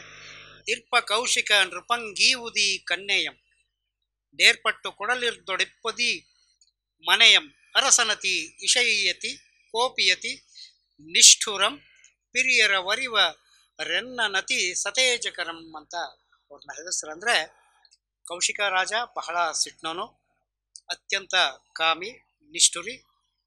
ಹಿರಿಕಿರಿಯರಾರು ಹೇಳಿದ್ರು ಅವನು ಕೇಳೋನಲ್ಲ. ಅದರಿಂದ ನಿಮ್ಮ ಮಗಳನ್ನ ಅವಳಿಗೆ ಕೊಟ್ಟು ಮದುವೆ ಮಾಡಿ ಅಂತ ಹೇಳ್ತಾರೆ. ಇದನ್ನ ಕೇಳಿದಂಥ ಅವರ ತಂದೆ ತಾಯಿಗಳಿಗೆ ಏನ್ ಮಾಡ್ಬೇಕು ಅಂತ ವಿಷಯ ಗೊತ್ತಾಗ್ಲಿಲ್ಲ. ಅವರು ಅಕ್ಕಮಹಾದೇವಿಯವರನ್ನ ಕರೆದು ಕೇಳ್ತಾರೆ. ಅಂದ್ರೆ ಹರಿಹರ ಬಹಳ ಚೆನ್ನಾಗಿ ಹೇಳ್ತಾರೆ. ಎಂದ ಮಾತಂ ಕೇಳಿದು ಮಹಾದೇವಿಯಂ ಕರೆದು ತಂದೆ ತಾಯಿಗಳು ನುಡಿದ ರತಿ ಭೀತಿಯೋಳ್ ನೆರೆದು ಅರಸ ಕೌಶಿಕನೊಡನೆ ಸಮ ಸುಖದೊಳಿರು ಮಗಳೇ ಪಿರಿಯದಪ್ಪ ಸಂಪದವ ನಿನಗೀವ ನೆಲೆ ಮಗಳೇ ಅಂತ ಹೇಳ್ತಾರೆ. ಈ ಮಗಳು ಅಂತ ಬಂದ ತಕ್ಷಣ ನಮ್ಮ ತಂದೆ ತಾಯಿಗಳಿಗೆ ಎಂಥ ಅಕ್ಕರ್ತೆ ಇರ್ತದಂದ್ರೆ, ನಾನೊಂದು ಮನೆಗೆ ಹೋಗಿದ್ದೆ. ಅವರ ಮಗಳ ಮದುವೆ ಇರುತ್ತೆ. ಅವ್ರ ತಾಯಿ ಆ ಮಗಳ ಸೀರೆನೆಲ್ಲ ಮಡಚಿ ಮಡಚಿ ಒಂದು ಒಪ್ಪೋರಣ ಮಾಡ್ತಿರ್ತಾಳೆ. ಎಲ್ಲ ಅವಳ ಸಾಮಾನುಗಳನ್ನ ಪಕ್ಕದಲ್ಲಿ ಇಡ್ತಿರ್ತಾಳೆ. ಒಂದ್ ಕಡೆ ಮಗಳ ಮದುವೆ ಆಗ್ತಿದೆ ಅಂತ ಸಂತೋಷ, ಇನ್ನೊಂದ್ ಕಡೆ ಮದುವೆ ಮನೆ ಬಿಟ್ಟು ಹೋಗ್ತಾಳೆ ಅನ್ನೋತಕ್ಕಂಥ ಒಂದು ದುಃಖ ಕೂಡ ಇರ್ತದೆ. ಯಾಕಂದ್ರೆ ಮಗಳು ಅಂದ್ರೇನೆ ಅಂತ ಒಂದು ಅಕ್ಕರತೆ.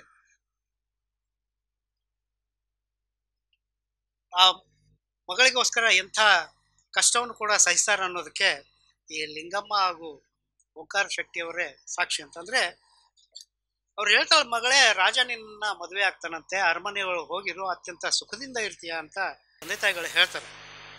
ಆದ್ರೆ ಈ ವೈರಾಗ್ಯದತ್ತ ಮುಖ ಮಾಡಿದಂಥ ಅಕ್ಕಮಹಾದೇವಿ ಮದುವೆ ಅಂದ ತಕ್ಷಣ ಸಿಡಿದು ಬೀಳ್ತಾಳೆ. ಅವಳ ಒಂದು ವಚನ ಇದನ್ನ ನಮಗೆ ನಿರೂಪಣೆ ಮಾಡ್ತದೆ.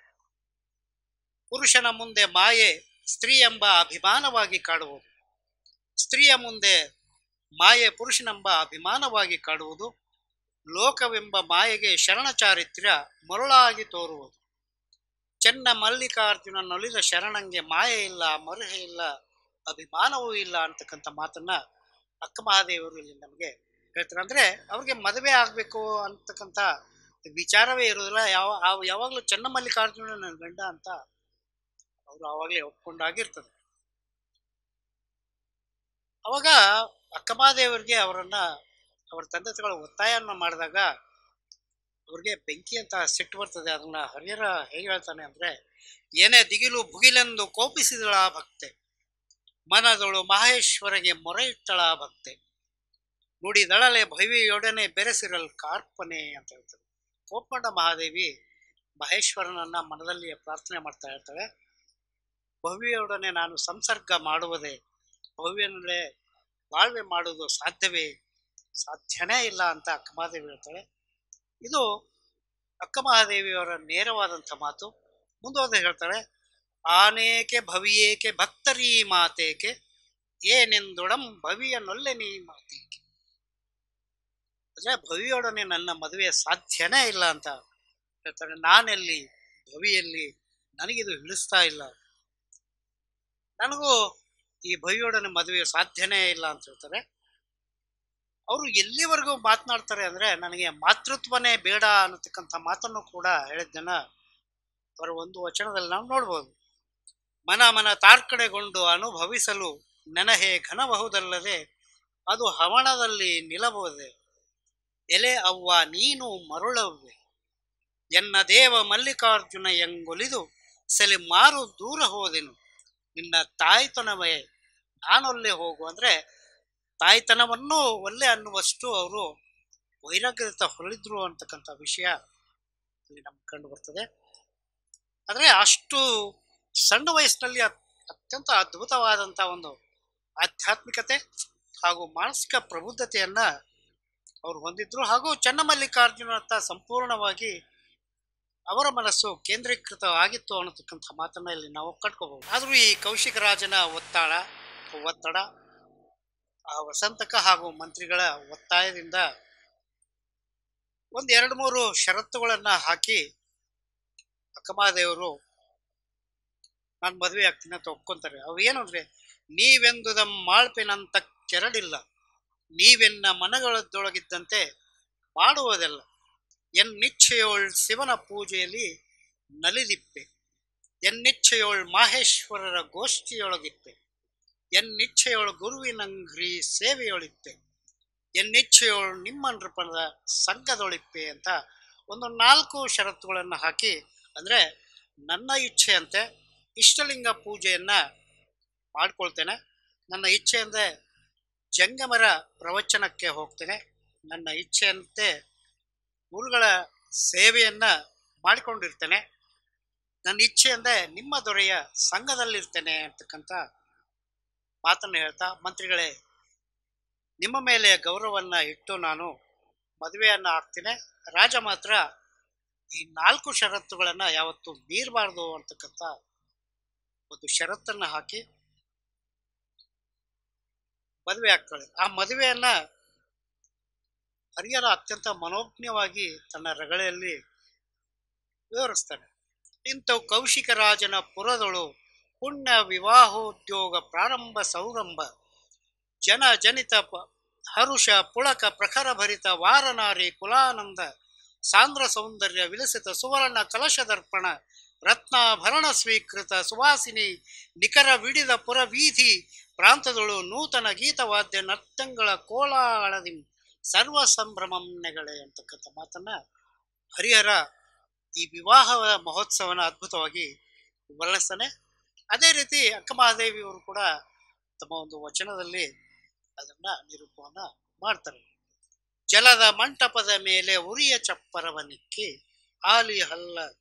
ಆಲಿ ಕಲ್ಲ ಹಸೆಯ ಹಾಸಿ ಬಾಸಿಗವ ಕಟ್ಟಿ ಕಾಲಿಲ್ಲದ ಹೆಂಡತಿಗೆ ತಲೆಯಲ್ಲದ ಗಂಡ ಬಂದು ಮದುವೆಯಾದನು ಎಂದೆಂದು ಬಿಡದ ಬಾಳುವೆಗೆ ಕೊಟ್ಟರೆನ್ನ ಚೆನ್ನ ಮಲ್ಲಿಕಾರ್ಜುನನೆಂಬ ಗಂಡಂಗೆನ್ನ ಮದುವೆ ಮಾಡಿದರು ಎಲೆಯವ್ವ ಅಂತಕ್ಕಂಥ ಮಾತನ್ನ ಇಲ್ಲಿ ಅಕ್ಕಮಹಾದೇವಿಯವರು ಒಂದು ವಚನದಲ್ಲಿ ಹೇಳ್ತಾಳೆ. ಮದುವೆ ಆಯಿತು ಅಕ್ಕಮಹಾದೇವಿಯರದು. ಕೌಶಿಕರ ಅರಮನೆಗೆ ಬರ್ತಾಳೆ. ಇದಾದ ನಂತರದ ಸಂಗತಿಯೇ ಬಹಳ ಮುಖ್ಯವಾದಂಥ ಒಂದು ಸಂಗತಿ. ಅಲ್ಲಿವರೆಗೆ ಅಕ್ಕಮಹಾದೇವಿ ಅತ್ಯಂತ ಸುಂದರವಾದ ಹೆಣ್ಣುಮಗಳು, ಏರು ಜೌವನದ ಹೆಣ್ಣುಮಗಳು. ಯಾರೂ ಕೂಡ ಇನ್ನೊಮ್ಮೆ ತಿರುಗಿ ನೋಡಬೇಕಾದಂಥ ಸೌಂದರ್ಯದ ಖಣಿ ಅಕ್ಕಮಹಾದೇವಿ. ರೂಪರಾಶಿಯನ್ನ ಇಟ್ಕೊಂಡಿದ್ದಂಥವಳು. ಅವಳು ಅರಮನೆಗೆ ಬಂದಾಗ ಹಲವಾರು ಶರಣರು ಇರೋದನ್ನ ಕಾಣ್ತಾಳೆ. ಇದು ಅಕ್ಕಮಹಾದೇವಿ ತನ್ನ ತವರು ಮನೆಯಿಂದ ಅರಮನೆಗೆ ಬಂದಂಥ ಒಂದು ಪಯಣ. ಹರಿಹರನ ಹಾಗೂ ಅಕ್ಕಮಹಾದೇವಿಯವರ ಕೆಲವು ವಚನಗಳ ಮೂಲಕ ಇದನ್ನ ನಾವು ನಿರೂಪಣೆ ಮಾಡ್ತಕ್ಕಂಥ ಕೆಲಸವನ್ನ ಮಾಡಿದೆ. ಅಕ್ಕಮಹಾದೇವರು ಈ ಅರಮನೆಯಲ್ಲಿ ಜಂಗಮರ ಸತ್ಕಾರ, ಮಲ್ಲಿಕಾರ್ಜುನನ ಪೂಜೆ, ಇಷ್ಟಲಿಂಗ ಪೂಜೆ ಇದೆಲ್ಲ ತಲ್ಲೀನರಾಗುತ್ತಾರೆ. ಆದರೆ ನನಗೆ ಅವರ ಈ ವಚನಗಳನ್ನ ಓದಿದಾಗ ಕಂಡು ಬರ್ತಕ್ಕಂಥ ಒಂದು ಅಂಶ ಏನಂದ್ರೆ, ಅರಮನೆಯಲ್ಲಿ ಬಂದಿಖಾನೆಯಲ್ಲಿ ಇದ್ರು ಅಂತಕ್ಕಂಥ ಒಂದು ಸಂಶಯದ ಎಳೆ ನಮಗೆ ಕಂಡು ಬರ್ತದೆ. ಬಹಳ ಕಾಡಿರ್ತಕ್ಕಂಥ, ಬಹುಶಃ ಅಂದ್ರೆ ಅತೀವ ಒತ್ತಡದಲ್ಲಿದ್ದಂಥ ಕಾಲಘಟ್ಟ ಅಂತ ನನಗನ್ನಿಸ್ತದೆ. ಅದನ್ನ ಹಲವಾರು ವಚನಗಳಲ್ಲಿ ಅವರು ನಿರೂಪವನ್ನು ಕೊಡ್ತಾರೆ. ಸಂಸಾರವೆಂಬ ಹಗೆಯಯ್ಯ ಎನ್ನ ತಂದೆ, ಎನ್ನ ವಂಶದಪ್ಪದೆ ಅರಸಿಕೊಂಡು ಬರುತ್ತಿದೆಯಲ್ಲ, ಎನ್ನುವ ಅರಸಿ ಹಿಡಿದು ಕೊಲ್ಲುತ್ತಿದೆಯಲ್ಲ, ನಿನ್ನ ನಾ ಮೊರೆ ಹೊಕ್ಕೆ ಕಾಯಯ್ಯ ಎನ್ನ ಭಿನ್ನಪವ ಅವಧರಿಸ ಚನ್ನಮಲ್ಲಿಕಾರ್ಜುನ ಅಂತ ಹೇಳ್ತಾರೆ. ಸತಿ ಎಂಬುದು ಮಾಟ, ಪತಿ ಎಂಬುದು ಮಾಟ, ತನುವೆಂಬುದು ಮಾಯೆ, ಮನವೆಂಬುದು ಮಾಯೆ, ಸುಖವೆಂಬುದು ಮಾಯೆ ಚನ್ನಮಲ್ಲಿಕಾರ್ಜುನ ನೆನಗೆ, ಕೈ ಹಿಡಿದ ಗಂಡನಲ್ಲದೆ ಬಿಕ್ಕವರೆಲ್ಲರೂ ಮೂಗಿಲ್ಲದ ಬಣ್ಣದ ಬೊಂಬೆಗಳು ಕಾಣ ಚನ್ನಮಲ್ಲಿಕಾರ್ಜುನ ಅಂತಕ್ಕಂಥ ಮಾತನ್ನ ಅವರು. ಅಂದ್ರೆ ಈ ಬಹಿರಂಗದ ಲೌಕಿಕ ಗಂಡನನ್ನ ತಿರಸ್ಕರಿದಂಥ ಅಕ್ಕಮಹಾದೇವಿಯವರು ಅಂತರಂಗದಲ್ಲಿ ನಿಸ್ಸೀಮ ಚಲುವ ಚನ್ನಮಲ್ಲಿಕಾರ್ಜುನನಿಗೆ ಒಲಿದು ಆರಾಧನೆ ಮಾಡ್ತಿರ್ತಾರೆ ಅನ್ನತಕ್ಕಂಥ ವಿಷಯ ಈ ವಚನಗಳಿಂದ ನಮಗೆ ತಿಳಿದು ಬರ್ತದೆ. ಸಾದೃಶ್ಯ ಚಲುವನಿಗಿಂತ ಅಸಾದೃಶ್ಯ ಚಲುವನಿಗೆ ಒಲಿದ್ರು ಅಂತಕ್ಕಂಥ ಮಾತನ್ನ ನಾವಿಲ್ಲಿ ಕಂಡ್ಕೋಬಹುದು. ಅವರು ಶಿವಶರಣರ ಗೋಷ್ಠಿಯಲ್ಲಿ ಅತ್ಯಂತ ಆನಂದದ ಪಾಲ್ಗೊಂಡಿದ್ರು ಅಂತಕ್ಕಂಥ ವಿಷಯವನ್ನ ಹರಿಹರ ತನ್ನ ಒಂದು ರಗಳೆಯಲ್ಲಿ ನಿರೂಪ ಕೊಡ್ತಾನೆ. ಶಿವಜ್ಞಾನದೊಳೆದ್ದು ವೈರಾಗ್ಯಮಂ ತಾಳ್ದು, ಮಾಯೆಯಂ ತೂಳ್ದು, ಪಾಪಮಂ ಬೋಳ್ದು, ಜನನಮಂ ಸೀಳ್ದು, ದುರಾಸೆಯಂ ಪೋಳ್ದು, ನಿತ್ಯ ಸುಖದೊಳ್ ಬಾಳ್ದು, ನಿಶ್ಚಿಂತ ನಿವಾತ ನಿರತಿಶಯ ಪರಮಗೋಷ್ಠಿ ಸಂತುಷ್ಟ ಚಿತ್ತೆಯಾಗಿ ಮಹಾದೇವಿಯ ನಿಪ್ಪಲ್ಲಿ ಅಂತಕ್ಕಂಥ ಮಾತನ್ನ ಇಲ್ಲಿ ಹರಿಹರ ಒಂದು ನಿರೂಪವನ್ನ ಕೊಡ್ತಾನೆ. ಅಕ್ಕ ಮಹಾದೇವಿಯರ ಈ ಶಿವಾರ್ಚನೆ ಅಂತಕ್ಕಂಥದ್ದು ಅದ್ಭುತವಾದಂಥ ಒಂದು ನಿರೂಪ ನಮ್ಮ ಎಲ್ಲ ಸಾಹಿತ್ಯದಲ್ಲಿ ಕಂಡು ಬರ್ತಕ್ಕಂಥ ಒಂದು ಸಂಗತಿ. ಹೀಗೆ ಅಕ್ಕಮಹಾದೇವಿ ಒಂದು ಶಿವಪೂಜೆಯಲ್ಲಿ ಕುಳಿತಾಗ ನಡೆದಂಥ ಒಂದು ಘಟನೆಯನ್ನ ಹರಿಹರ ಅದ್ಭುತವಾಗಿ ಒಂದು ಸಂದರ್ಭವನ್ನು ಚಿತ್ರೀಕರಣ ಮಾಡ್ತಾನೆ. ನಾವೆಲ್ಲರೂ ಇಷ್ಟಲಿಂಗ ಪೂಜೆ ಮಾಡ್ತೀವಿ, ಎಲ್ಲರೂ ನಾವು ಅಭಿಷೇಕ ಮಾಡ್ತೀವಿ, ಅದಕ್ಕೆ ಹೂವು ಇರ್ತೀವಿ, ಪತ್ರೆ ಇರ್ತೀವಿ, ನೈವೇದ್ಯ ಮಾಡ್ತೀವಿ, ಎಲ್ಲ ಮಾಡ್ತೀವಿ. ಅದಾದ ನಂತರ ಏನು, ವಾಟ್ ನೆಕ್ಸ್ಟ್? ಪೂಜೆ ಮಾಡ್ಕೊಂಡ ನಂತರ ಧೂಪ ದೀಪಾರ್ತಿ ಅರ್ಪಿಸಿದ ನಂತರ ಅದಕ್ಕೆ ನೈವೇದ್ಯ, ವಾಟ್ ನೆಕ್ಸ್ಟ್ ಅನ್ನತಕ್ಕಂಥ ಈ ಸ್ಥಳದಲ್ಲಿ ನಿಂದವಳೆ ಅಕ್ಕ ಮಹಾದೇವಿ. ಅಂದ್ರೆ ಅವಳು ಪೂಜೆ ಮಾಡಬೇಕಾದ್ರೆ ಅವಳು ಇರ್ತಕ್ಕಂತಹ ಒಂದು ಆ ಗಂಭೀರತೆ, ಆ ತನ್ಮಯತೆ, ನನಗನ್ಸದ ಮಟ್ಟಿಗೆ ಶಿವ ಪೂಜೆಯನ್ನ ಮಾಡ್ಕೊಳ್ತಕ್ಕಂಥವ್ರು ಎಲ್ಲರೂ ಮಾಡಬೇಕಾದಂತಹ, ಅನುಕರಣೆ ಮಾಡಬೇಕಾದಂತಹ ಆ ಒಂದು ಸಂಗತಿ. ಅಂತ ಆ ವಾಟ್ ನೆಕ್ಸ್ಟ್ ಅಂತ ಒಂದು ಸ್ಥಳದಲ್ಲಿ ನಿಂದಾಕೆಯನ್ನ ಅರ್ಥ ಮಾಡ್ಕೊಳ್ಳೋದಕ್ಕೆ ಈ ಮೂರ್ಖ ಕೌಶಿಕ ಸೋತು ಬಿಟ್ಟಿರ್ತಾನೆ.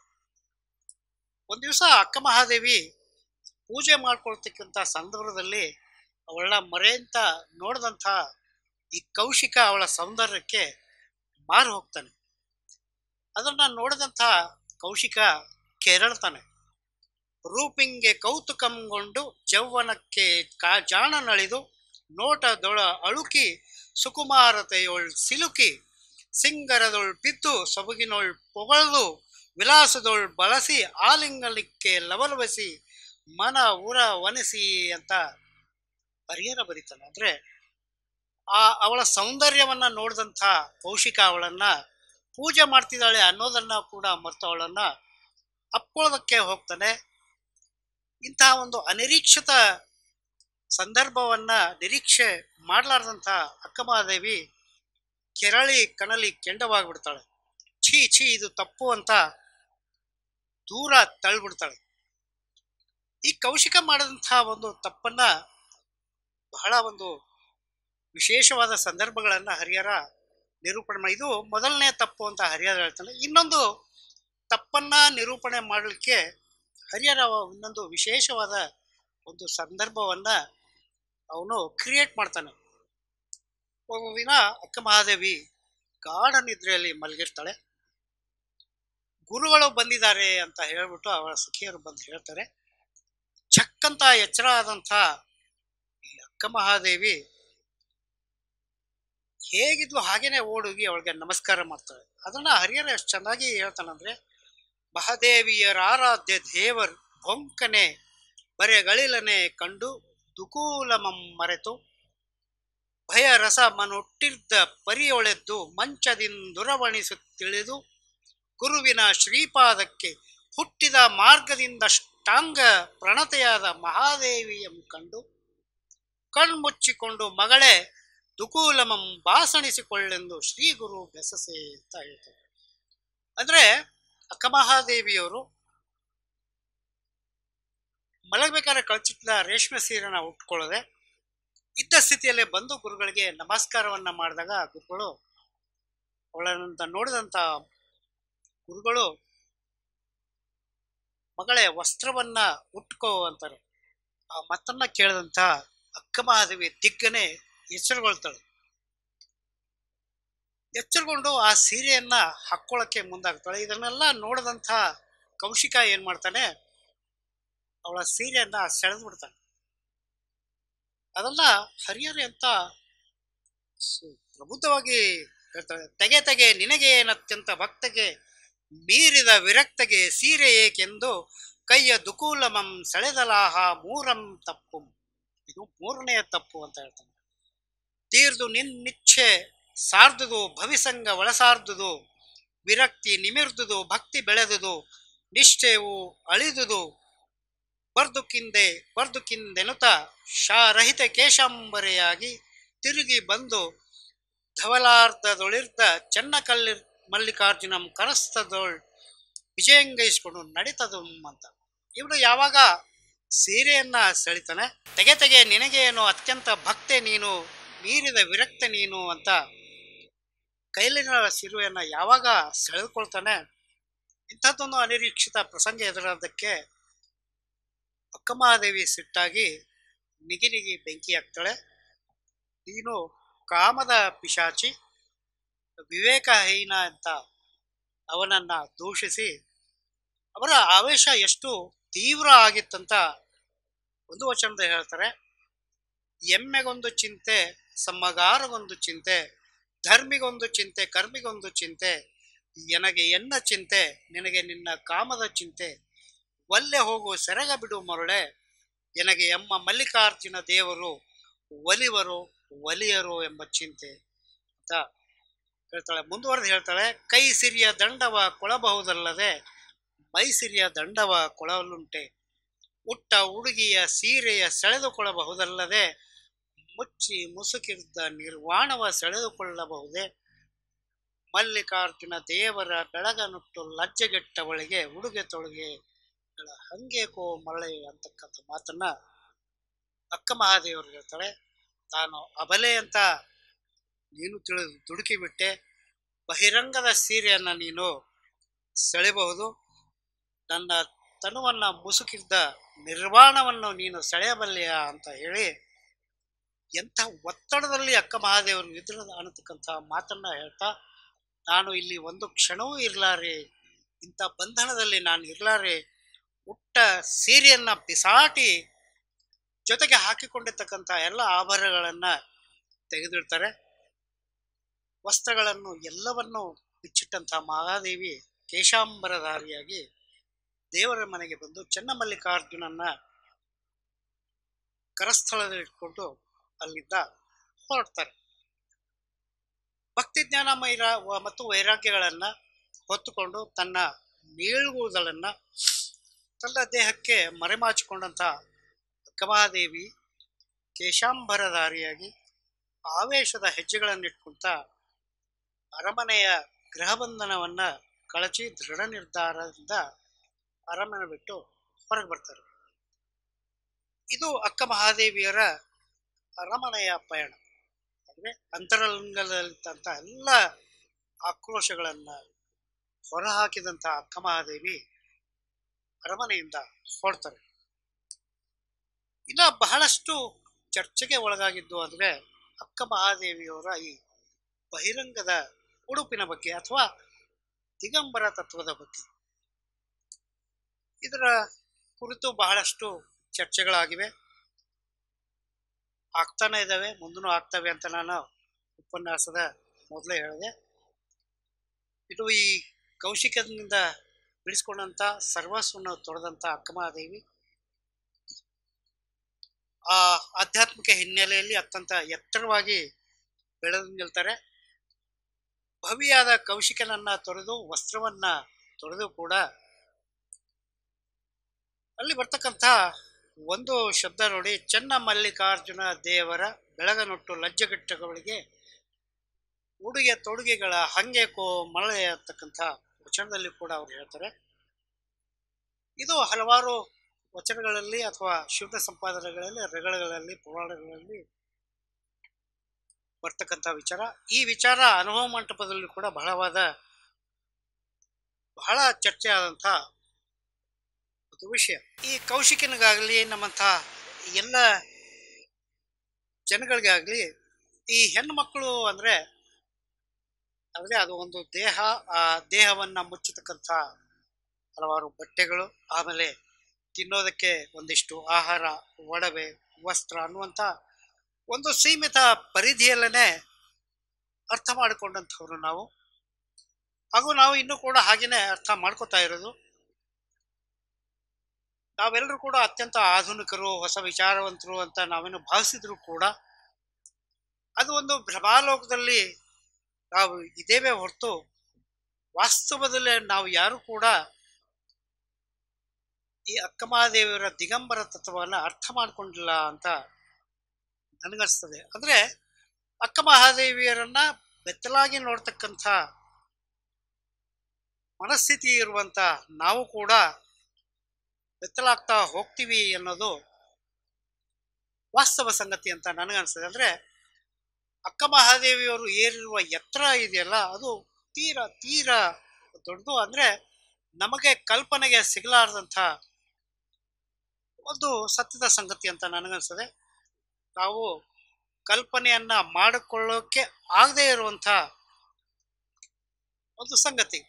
ಯಾಕೆಂದ್ರೆ ಅಕ್ಕ ಮಹಾದೇವಿಯವರ ಆ ಒಂದು ವಚನ ಇದೆಯಲ್ಲ, ಈ ಅಂತರಂಗ ಮತ್ತು ಬಹಿರಂಗದ ಈ ದಿಗಂಬರ ತತ್ವವನ್ನ ಅಥವಾ ಸನ್ಯಾಸ ತತ್ವವನ್ನ, ಆ ಒಂದು ಸಿಲ್ಕ್ ಲೈನ್ ಅಂತ ನಾವೇನಿರ್ತಾ ಅದನ್ನ ಎರಡನ್ನೂ ಬಿಡಿಸಿ ಹೇಳ್ತಕ್ಕಂಥ ಒಂದು ವಚನವನ್ನ ಅಕ್ಕ ಮಹಾದೇವಿ ಬಹಳ ಅದ್ಭುತವಾಗಿ ವಿವರಣೆಯನ್ನ ನೀಡ್ತಾರೆ. ಅರ್ಥ ಸನ್ಯಾಸಿ ಆದಡೇನಯ್ಯ ಆವಂಗದಿಂದ ಬಂದಳು ಕೊಳದಿರಬೇಕು. ರುಚಿ ಸನ್ಯಾಸಿ ಆದಡೇನಯ್ಯ ಜಿಹ್ವೆಯ ಕೊನೆಯಲ್ಲಿ ಮಧುರವ ನರಿಯದಿರಬೇಕು. ಸ್ತ್ರೀ ಸನ್ಯಾಸಿ ಆದಡೇನಯ್ಯ ಜಾಗೃ ಸ್ವಪ್ನ ಸುಸುಪ್ತಿಯಲ್ಲಿ ತಟ್ಟಿಲ್ಲದಿರಬೇಕು. ದಿಗಂಬರಿ ಆದಡೇನಯ್ಯ ಮನಬತ್ತಲೆಯಾಗಿರಬೇಕು. ಇಂತಿ ಚತುರ್ವಿಧದ ಹೊಲವನರಿಯದೆ ವೃಥಾ ಕೆಟ್ಟರು ಕಾಣ ಚನ್ನಮಲ್ಲಿಕಾರ್ಜುನ ಅಂತಕ್ಕಂಥ ಇದೊಂದು ಅಜರಾಮರವಾಗಿರ್ತಕ್ಕಂಥ ಒಂದು ವಚನ. ಈ ಸನ್ಯಾಸತ್ವವನ್ನ ಅಥವಾ ಅಂತರಂಗ ಮತ್ತು ಬಹಿರಂಗದ ಈ ದ್ವೈತವನ್ನ ಅಳಿಸಿ ಹಾಕ್ತಕ್ಕಂಥ ಒಂದು ವಚನ ಅಂತ ನನಗನ್ಸ್ತದೆ.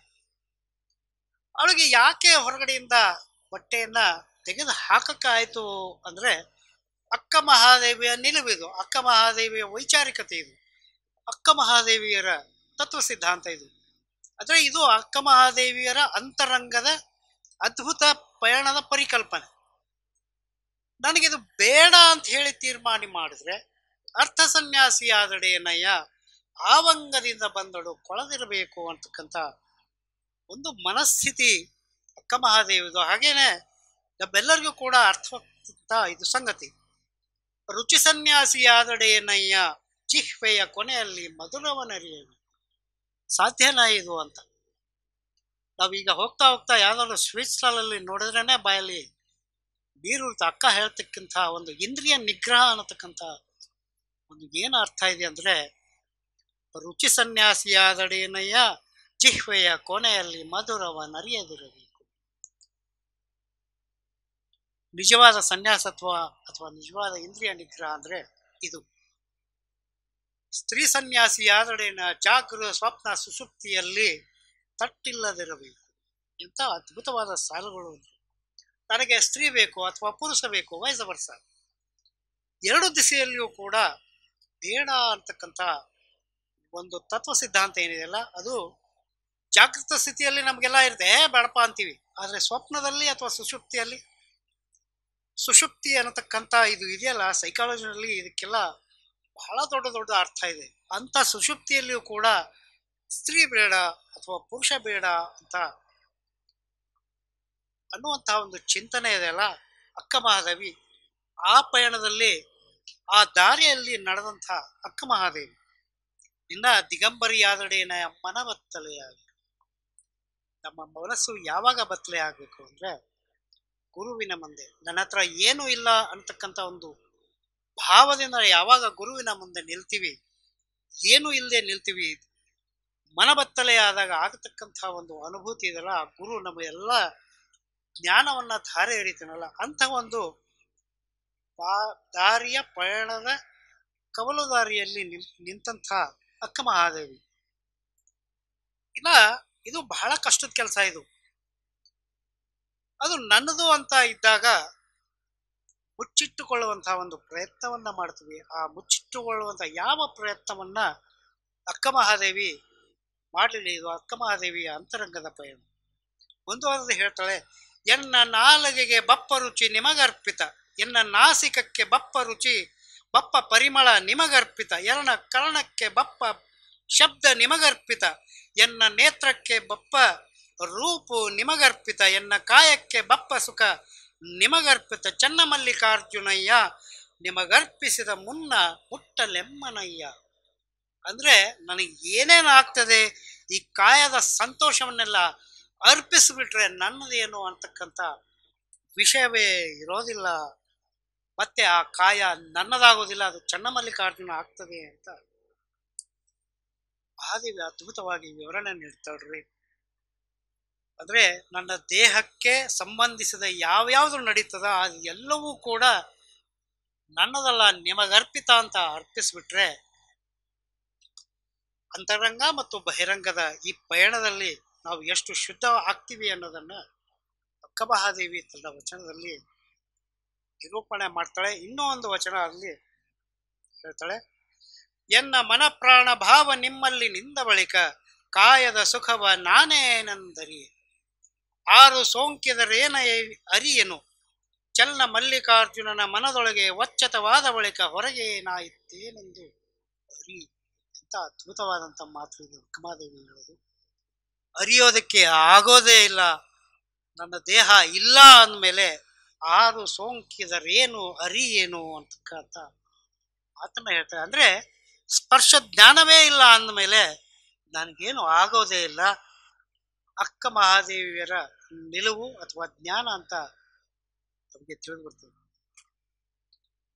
ವಾಸ್ತವವಾಗಿ ಅಕ್ಕ ಮಹಾದೇವಿಯವರು ಈ ದಿಗಂಬರತ್ವವನ್ನ ಅನುಭವಿಸಿ ಎಷ್ಟೋ ವರ್ಷಗಳು ಕಳೆದೋಗಿದ್ವು. ಈ ಹೊರಗಡೆಯ ವೇಷವನ್ನ ತೆಗೆದು ಹಾಕಬೇಕಿತ್ತು. ಅದಕ್ಕೆ ಕಾರಣವಾಗಿದ್ದು ಕೌಶಿಕನ ಪ್ರಸಂಗ ಮಾತ್ರ. ಈ ತೆಗೆದು ಹಾಕಬೇಕು ಅನ್ನತಕ್ಕಂಥ ವಿಷಯವನ್ನ ಅಕ್ಕ ಮಹಾದೇವಿಯವರು ದೊಡ್ಡದೇನು ಅಂತ ಅನ್ಕೊಳ್ಳಿಲ್ಲ. ಒಂದು ಸಣ್ಣ ಕಾರಣ ಬೇಕಿತ್ತು ಅವ್ರಿಗೆ. ಒಳಗಿನಿಂದ ಬೆತ್ತಲಾದ ಆಕೆಗೆ ಬಟ್ಟೆಯ ಈ ಹೊರೆ ಇದೆಯಲ್ಲ ಅದು ಬೇಕು ಅಂತ ಅನ್ಸಿರ್ಲೇ ಇಲ್ಲ ಅವರು.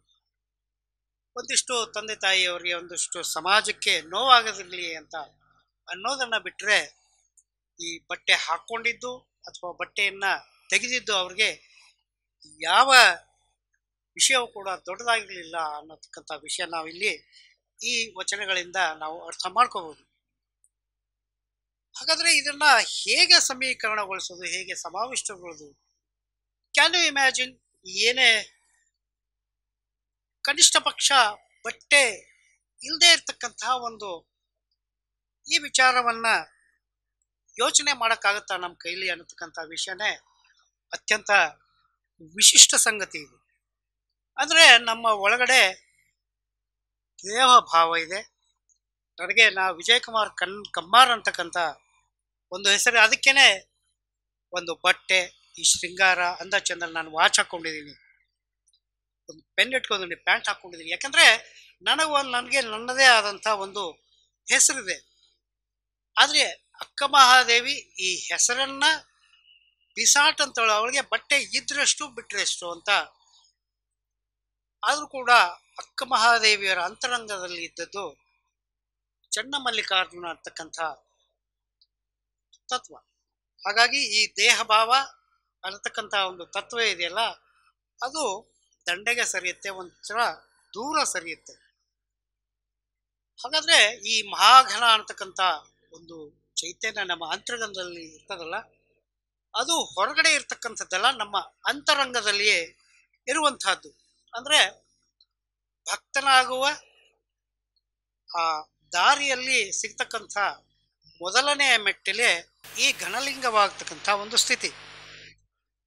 ಇಂಥ ಘನಲಿಂಗವಾಗುವ ಆ ಸ್ಥಿತಿಗೆ ಒಳಪಟ್ಟ ಶರಣ ಹೇಗಿರ್ತಾನೆ ಅಂತಕ್ಕಂಥ ವಿಷಯವನ್ನ ಅಕ್ಕ ಮಹಾದೇವಿಯರು ತಮ್ಮ ಒಂದು ವಚನದಲ್ಲಿ ನಿರೂಪಣೆ ಕೊಡ್ತಾರೆ. ಜ್ಞಾನಿಯಲ್ಲ ಅಜ್ಞಾನಿ ಮುನ್ನವೇ ಅಲ್ಲ, ಶೂನ್ಯನಲ್ಲ ನಿಶೂನ್ಯ ಮುನ್ನವೇ ಅಲ್ಲ, ದ್ವೈತಿಯಲ್ಲ ಅದ್ವೈತಿ ಮುನ್ನವೇ ಅಲ್ಲ, ಇಂತಿ ಉಭಯಾತ್ಮಕ ತಾನೇಯಾಗಿ ಇದು ಕಾರಣ, ಇದರ ಆಗು ಹೋಗು ಸಕೀಲ ಸಂಬಂಧವ ಚನ್ನಮಲ್ಲಿಕಾರ್ಜುನಯ್ಯ ನಿಮ್ಮ ಶರಣರೇ ಬಲ್ಲರು ಅಂತಕ್ಕಂಥ ಮಾತನ್ನ ಹೇಳ್ತಾರೆ. ಹಾಗಾಗಿ ತಾನು ತಾನೇ ಆದಾಗ ಜಗತ್ತಿನ ಗೋಣವೇ ಮತ್ತು ಪರಿವೆ ಇವೆರಡೂ ನಮಗೆ ಇರೋದಿಲ್ಲ. ಅಂಥದ್ದು ಸ್ಥಿತಿಯನ್ನ ತಲುಪಿದಂಥವರು ಅಕ್ಕ ಮಹಾದೇವಿಯವರು. ಹಾಗಾಗಿ ಅವರು ಹೊರಟು ನಿಂತಾಗ ಈ ಬಟ್ಟೆ ಅನ್ನತಕ್ಕಂಥದ್ದು ಅವ್ರಿಗೆ ಬೇಕಾಗೇ ಇರಲಿಲ್ಲ.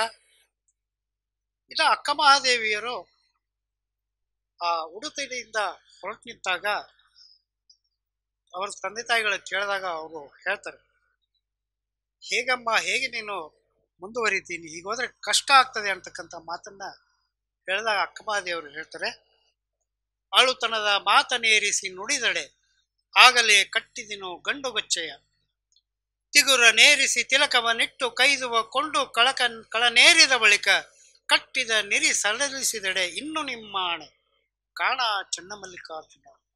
ಗಂಡುಗಚ್ಚೆ ಅನ್ನತಕ್ಕಂಥ ಶಬ್ದವನ್ನ ಈ ಅಕ್ಕಮಹಾದೇವಿಯವರು ಬಳಸ್ತಾರೆ. ಅದು ಸತ್ಯಕ್ಕೆ, ಶುಚಿಗೆ, ಧೈರ್ಯಕ್ಕೆ, ನಿರಾಡಂಬರಕ್ಕೆ ಹಾಗೂ ಸಾತ್ವಿಕತೆಗೆ ಗಂಡುಗಚ್ಚೆ ಅಂತಕ್ಕಂಥದ್ದು ಪರ್ಯಾಯ ಶಬ್ದ. ಮುಂದುವರೆದು ಹೇಳ್ತಾ, ತಿಗುರ ನೇರಿಸಿ ತಿಲಕವನ್ನಿಟ್ಟು ಕೈದುಕೊಂಡ ಕಳನೇರಿದ ಬಳಿಕ ಕಟ್ಟಿದ ನಿರಿ ಸರಳಿಸಿದಡೆ ನಿಮ್ಮಾಣೆ. ಎಂಥ ಧೈರ್ಯದ ಮಾತು ಇದು. ಅದು that is guts of Akkamahadevi ಅಂತ ನನಗನ್ಸ್ತದೆ. ಈ ರಂಗಕ್ಕೆ ಕಳನೇರಿದ ಬಳಿಕ ನಾನು ಏನಾದರೂ ಈ ನಿರಿಯನ್ನ ಕಟ್ಟಿದರೆ, ಅಂದ್ರೆ ಅಕ್ಕ ಕಟ್ಟಿದ ನಿರಿ ಯಾವುದು ಅಂದ್ರೆ ಚನ್ನಮಲ್ಲಿಕಾರ್ಜುನನಿಗೆ ಒಳಗಾಗುವಂತಹ ಆ ನಿರಿ. ಅದು ಆಕೆಯದು ಕಟ್ಟಿದ ನಿರಿ ಅಲ್ಲ, ಬಿಚ್ಚಿದ ನಿರಿ. ಅದನ್ನ ಸಡಿಲಿಸಕ್ಕೆ ಆಗದೇ ಇರತಕ್ಕಂಥ ಒಂದು ನಿರಿಯನ್ನ ಇಲ್ಲಿ ಅಕ್ಕಮಹಾದೇವಿ ಒಂದು ನಿರೂಪವನ್ನ ಕೊಡ್ತಾರೆ. ಅಕಸ್ಮಾತ್ ಸಡಿಲಿಸಿದ್ರೆ ನಿಮ್ಮ ಆಣೆ ಕಾಣ ಚನ್ನಮಲ್ಲಿಕಾರ್ಜುನ ಅಂತ ಹೇಳ್ತಾರೆ. ಅಂದ್ರೆ ಅಷ್ಟೊಂದು ಧೈರ್ಯದಿಂದ ಅಕ್ಕಮಹಾದೇವಿ ಈ ಮಾತನ್ನ ಹೇಳ್ತಾಳೆ. ಅವಳ ತಂದೆ ತಾಯಿಗೆ ಕೊಡತಕ್ಕಂಥ ಒಂದು ಸಮಜಾಯಿಷು ಇದು. ಎಂತ ಅವಳಿಗೆ ಧೈರ್ಯ ಇತ್ತು, ಸ್ಥೈರ್ಯ ಇತ್ತು ಅನ್ನತಕ್ಕಂಥ ಮಾತನ್ನ ಹೇಳ್ತಾರೆ. ಸಾಧ್ಯವೇ ಇಲ್ಲ ಈ ನಿರಿ ಕಳಿಸೋದಕ್ಕೆ ಅಂತಕ್ಕಂಥ ಮಾತನ್ನ ಹೇಳ್ತಾರೆ. ಉಡುವೆ ನಾನು ಲಿಂಗಕ್ಕೆಂದು, ತೊಡುವೆ ನಾನು ಲಿಂಗಕ್ಕೆಂದು, ಮಾಡುವೆ ನಾನು ಲಿಂಗಕ್ಕೆಂದು, ಎನ್ನಂತರಂಗ ಬಹಿರಂಗಗಳು ಲಿಂಗಕ್ಕಾಗಿ ಮಾಡಿಯೂ ಮಾಡದಂತಿಪ್ಪೆ ನೋಡ. ಆ ನನ್ನ ಚನ್ನಮಲ್ಲಿಕಾರ್ಜುನನೊಳಗಾಗಿ ಹತ್ತರೊಡನೆ ಹನ್ನೊಂದಾಗಿಪ್ಪೆನು ಹೇಳೆನವ್ವ ಅಂತ ಮಾತನ್ನ ಹೇಳ್ತಾರೆ. ಇದೆಲ್ಲವೂ ಆದ್ಮೇಲೆ ಅಂತರಂಗ ಮತ್ತು ಬಹಿರಂಗಗಳು ಲಿಂಗಕ್ಕಾಗಿ ಅಂತ ಹೇಳಿ ನಮಗೆ ನಾವೇ ಅರ್ಥ ಮಾಡಿಕೊಂಡಾಗ ಈ ಸ್ವಾರ್ಥ ನಿರೀಕ್ಷೆಗಳು, ಅಂದರೆ ಈ ಅರಿಷಡ್ ವರ್ಗ, ಕರಳ ಚತುಷ್ಟಯ, ಅಷ್ಟಮಗಳು ಮುಂತಾದಗಳು ನಮ್ಮ ಹಿಂದೆ ಬಂದ್ಬಿಡ್ತವೆ. ಅಂದ್ರೆ ನಮಗೆ ಒಂದು ಐಡೆಂಟಿಟಿಯನ್ನು ನಾವು ಗುರ್ತು ಮಾಡಿಕೊಂಡಾಗ ಇವೆಲ್ಲ ಬಂದ್ಬಿಡ್ತವೆ. ಆದರೆ ಅಕ್ಕ ಮಹಾದೇವಿ ಲಿಟ್ರಲಿ ಇವನ್ನೆಲ್ಲ ಬಿಚ್ಚಿ ಬಿಸಾಟದಂಥವಳು. ಯಾಕೆ ನಾ ಈ ಮಾತು ಹೇಳ್ತೀನಿ ಅಂದರೆ, ನಮಗೆ ತೋರಿಸ್ಕೊಳ್ಬೇಕು, ಒಳ್ಳೆ ಬಟ್ಟೆ ಹಾಕ್ಕೋಬೇಕು, ನಾನು ಈ ಪ್ರವಚನವನ್ನು ಮಾಡ್ತಾ ಇದ್ದೀನಿ, ಉಪನ್ಯಾಸವನ್ನು ನಡೀತಾ ಇದ್ದೀನಿ, ಎಲ್ಲರೂ ಮೆಚ್ಕೊಳ್ಳಿ ಅನ್ನತಕ್ಕಂಥ ಒಂದು ಸಣ್ಣ ಕಾಮನೆ ನಮ್ಮಲ್ಲಿರುತ್ತೆ. ಒಬ್ಳು ಒಂದು ಉಂಗುರವನ್ನು ಮಾಡಿಸಿದ್ಲಂತೆ. ಅದು ಇಡೀ ದಿವಸ ಎಲ್ಲರಿಗೂ ಹಿಂಗೆ ತೋರಿಸ್ಕೊಂಡು ಎಲ್ಲರಿಗೂ ತೋರಿಸ್ಬೇಕು ಅನ್ನತಕ್ಕಂಥ ಒಂದು ವಿಚಾರ ಅವ್ರು. ಎಲ್ಲರೂ ನೋಡ್ಲಿ, ನಾನು ಮಾಡಿಸಿದ್ವಿ, ಎಲ್ಲರೂ ಕೇಳಲಿ ಅಂತ. ಸಂಜೆವರೆಗೂ ಇಡೀ ಊರೆಲ್ಲ ತಿರ್ಗಾಡಿ ಬಂದ್ರು, ಒಬ್ರು ಕೇಳಲಿಲ್ಲ ಅಂತ. ಏನವ ಉಂಗುರ ಮಾಡಿಸಿದ್ನಿ ಅಂತ. ಏನು ಮಾಡೋಣ ಅಂತ ಸಂಜೆ ಮನೆಗೆ ಬೆಂಕಿ ಹಚ್ಬಿಡ್ತಾಳೆ, ಗುಡಿಸಲಿಗೆ ಬೆಂಕಿ ಹಚ್ಬಿಡ್ತಾಳೆ. ಅಯ್ಯೋ ಬೆಂಕಿ ಬಿತ್ತ ಇಡೀ ಊರವರೆಲ್ಲ ಬರ್ತಾರೆ. ಅವಳು ನೀರು ತಂದವ್ರು ಇಲ್ಲಿ ಉಗ್ಗು, ಇಲ್ಲಿ ಉಗ್ಗು, ಇಲ್ಲಿ ಉಗ್ಗು, ಇಲ್ಲಿ ಉಗ್ಗು ಅಂತ. ಅದ್ರಲ್ಲಿ ಒಬ್ಳು ನಿಂತವಳು, ಏನ ಬಂಗಾರದ ಉಂಗುರ ಮಾಡಿಸ್ಯಾನ ಅಂತ ಕೇಳ್ತಾಳೆ.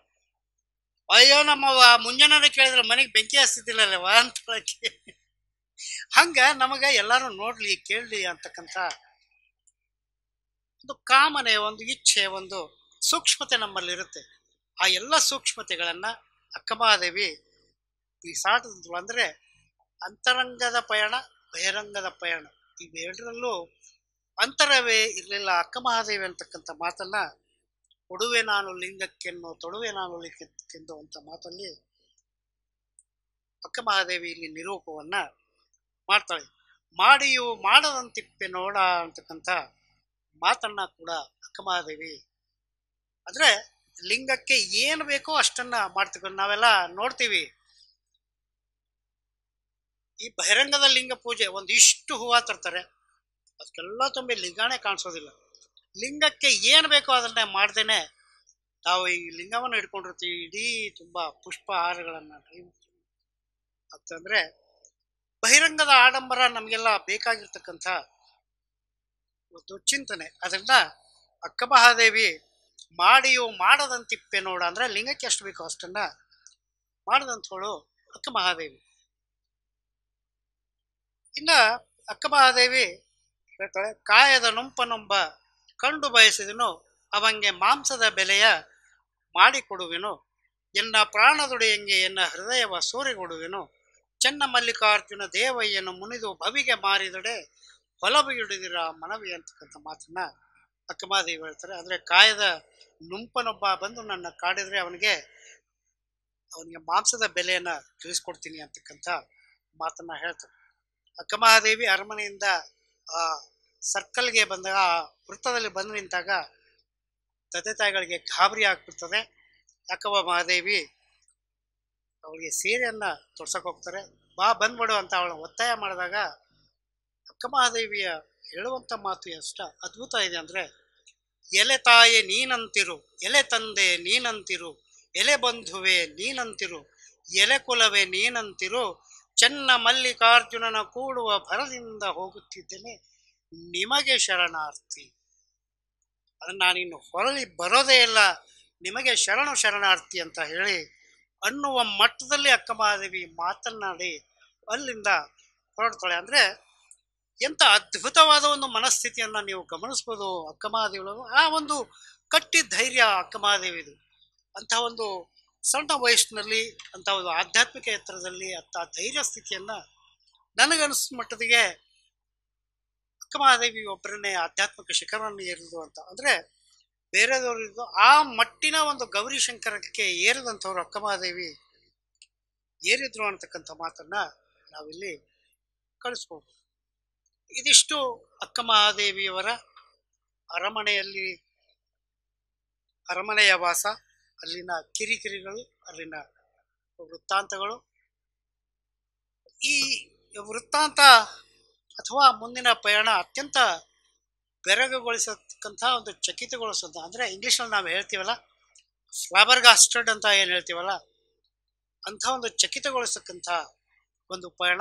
ಇಲ್ಲಿಂದ ಈ ಪಯಣ ಕಲ್ಯಾಣದವರೆಗೆ ಸಾಗ್ತದೆ. ಈ ಅಲೌಕಿಕ ಧೈರ್ಯ, ಅಚಲ ಭಕ್ತಿ, ವೈರಾಗ್ಯ ಮೂರ್ತಿಯಾದಂಥ ಅಕ್ಕ ಮಹಾದೇವಿ ಊರನ್ನ ತೊರೆದು ಕಲ್ಯಾಣದತ್ತ ಹೆಜ್ಜೆ ಹಾಕ್ತಾರೆ. ಉಡುತಡಿ ಮುಗಿಯವರೆಗೂ ಪರಿಚಿತ ಮುಖಗಳು ಕಾಣ್ತವೆ. ಅಲ್ಲಿಂದ ಪರಿಚಿತ ಮುಖಗಳು ಕಾಣೆ ಆಗ್ತವೆ. ದಾರಿದ್ದಕ್ಕೂ ಅವಳನ್ನ ಹುಚ್ಚಿ ಅಂತ ಕಾಣ್ತಾರೆ. ಸರಿಸುಮಾರು ಈ ಅವರ ಉಡುತಡಿದ ಕಲ್ಯಾಣದ ಪಯಣ ಏನಿದೆಯಲ್ಲ, ಸಾಕ್ಷಾತ್ ಮುಳ್ಳಿನ ಹಾಸಿಗೆಯಲ್ಲಿ ಇದ್ದಂಥ ಒಂದು ಪಯಣ. ಈ ಪಯಣದಲ್ಲಿ ಅವ್ರಿಗೆ ಹಸಿವಾದಾಗ ಭಿಕ್ಷೆ ಬೇಡಿ ಊಟ ಮಾಡ್ತಾರೆ. ಅವರ ಒಂದು ವಚನ ಈ ಎಲ್ಲ ನಿರೂಪಣೆ ನೀಡ್ತದೆ. ಹಸಿವಾದಡೆ ಊರೊಳಗೆ ಭಿಕ್ಷಾನ್ನಗಳುಂಟು, ಕೃಷಿಯಾದಡೆ ಕೆರೆ ಹಳ್ಳ ಬಾವಿಗಳುಂಟು, ಅಂಗಶೈತಕ್ಕೆ ಬೀಸಾಟ ಅರಿವೆಗಳುಂಟು, ಶಯನಕ್ಕೆ ಹಾಳುದೇಗುಳುಗಳುಂಟು, ಚನ್ನಮಲ್ಲಿಕಾರ್ಜುನ ಆತ್ಮ ಸಂಗಾತಕ್ಕೆ ನೀ ನನಗುಂಟು ಅಂತ ನೋಡಿ. ಅವಳು ಚನ್ನಮಲ್ಲಿಕಾರ್ಜುನ ಆತ್ಮ ಸಂಗಾತಕ್ಕೆ ನೀ ನನಗುಂಟು ಅಂತಕ್ಕಂಥ ಮಾತನ್ನ ಅಕ್ಕ ಮಹಾದೇವಿ ಹೇಳ್ತಾಳೆ. ಮುಂದುವರೆದು ಹೇಳ್ತಾಳೆ, ಒಡಲ ಕಳವಳಕ್ಕಾಗಿ ಅಡವಿಯ ಪೊಕ್ಕೆನೋ, ಗಿಡುಗಿಡು ದಪ್ಪದೆ ಬೇಡಿದಿನ ಅಂಕಕ್ಕೆಂದು, ಅವು ನೀಡಿದವು ತಮ್ಮ ಲಿಂಗಕ್ಕೆಂದು, ಆನು ಬೇಡಿ ಭವಿಯಾದನು ಅವು ನೀಡಿ ಭಕ್ತರಾದವು, ಇನ್ನೂ ಬೇಡಿದಿನ ಆಡದೆ ಚನ್ನಮಲ್ಲಿಕಾರ್ಜುನ ನಿಮ್ಮಾಣೆ ಅಂತಕ್ಕಂಥ ಮಾತನ್ನ ಇಲ್ಲಿ ಮಹಾದೇವಿಯವರು ಹೇಳ್ತಾಳೆ. ಈ ಅಹರ್ನಿಶಿ ಪಯಣದಲ್ಲಿ ಅಕ್ಕ ಮಹಾದೇವಿ ತನ್ನ ಎಲ್ಲ ತೊಂದರೆಗಳನ್ನ ಹೇಗೆ ನಿವಾರಿಸಿಕೊಂಡ್ಲು ಅಂತಕ್ಕಂಥ ಮಾತನ್ನ ತಮ್ಮ ವಚನದಲ್ಲಿ ಹೇಳ್ತಾರೆ. ಆರೂ ಇಲ್ಲದವಳೆಂದು ಅಳಿಗೊಳ್ಳಲು ಬೇಡ ಕಂಡೆಯ, ಏನ ಮಾಡಿದಳು ಆ ನಂಜುವಳಲ್ಲ, ತರಗಲೆಯ ಮೇಲಿದು ಆನೆಹೆನು, ಸರಿಯ ಮೇಲೊರಗಿ ಆನೆಹೆನು, ಚನ್ನಮಲ್ಲಿಕಾರ್ಜುನಯ್ಯ ಕರ ಕೇಡ ನೊಡ್ಡದೆಡೆ, ಒಡಲನು ಪ್ರಾಣವನು ನಿಮಗರ್ಪಿಸಿ ಶುದ್ಧಳನು. ಅವಳು ತಿಳ್ಕೊಂಡದೇ ಎಲ್ಲ ಚನ್ನಮಲ್ಲಿಕಾರ್ಜುನ ಅಂತಕ್ಕಂಥ ಮಾತು. ಒಬ್ಬಳೇ ಇದ್ದೇನೆನ್ನುವ ಕಲ್ಪನೆಯನ್ನು ಕೂಡ, ಅವರ ಸಣ್ಣ ಸುಳಿವು ಕೂಡ ಅವಳು ತೋರಿಸ್ಕೊಡೋದಿಲ್ಲ. ಎಂಥ ಅಪಾಯ ಪ್ರಸಂಗ ಬಂದರೂ ಕೂಡ ಜಗ್ಗದ ಮನಸ್ಥಿತಿಯನ್ನ ಅಕ್ಕ ಮಹಾದೇವಿಯವರು ಮೈಗೂಡಿಸ್ಕೊಂಡಿದ್ರು ಅಂತಕ್ಕಂಥ ಮಾತನ್ನ ಈ ವಚನದಲ್ಲಿ ಅಕ್ಕ ಮಹಾದೇವಿಯವರು ನಮಗೆ ಕಟ್ಕೊಡ್ತಾರೆ. ಇನ್ನು ಅಕ್ಕ ಮಹಾದೇವರು ಹೋಗ್ತಾ ಹೋಗ್ತಾ ಪ್ರಕೃತಿಯನ್ನು ಕೂಡ ಆರಾಧನೆಯನ್ನ ಮಾಡ್ತಾರೆ. ಚಿಲಿಬಿಲಿ ಎಂದು ಓದುವ ಗಿಳಿಗಳಿರ ನೀವು ಕಾಣಿರಿ, ನೀವು ಕಾಣಿರಿ. ನಾವೆಲ್ಲ ಅರ್ಥ ಮಾಡಿಕೊಂಡು ಚಿಲಿಪಿಲಿ ಅಂತಕ್ಕಂಥ ಗಿಳಿಗಳು ಹಾಡ್ತವೆ ಅಂತಕ್ಕಂಥದ್ದು. ಇಲ್ಲಿ ಒಂದು ಶಬ್ದ ಪ್ರಯೋಗ ಅಕ್ಕ ಮಹಾದೇವಿ ಗಮನಿಸಿ ನೀವು, ಚಿಲಿಪಿಲಿ ಎಂದು ಓದುವ ಗಿಳಿಗಳಿರ, ಓದ್ತವೆ ಗಿಳಿಗಳು ಅಂತಕ್ಕಂಥ ಮಾತು.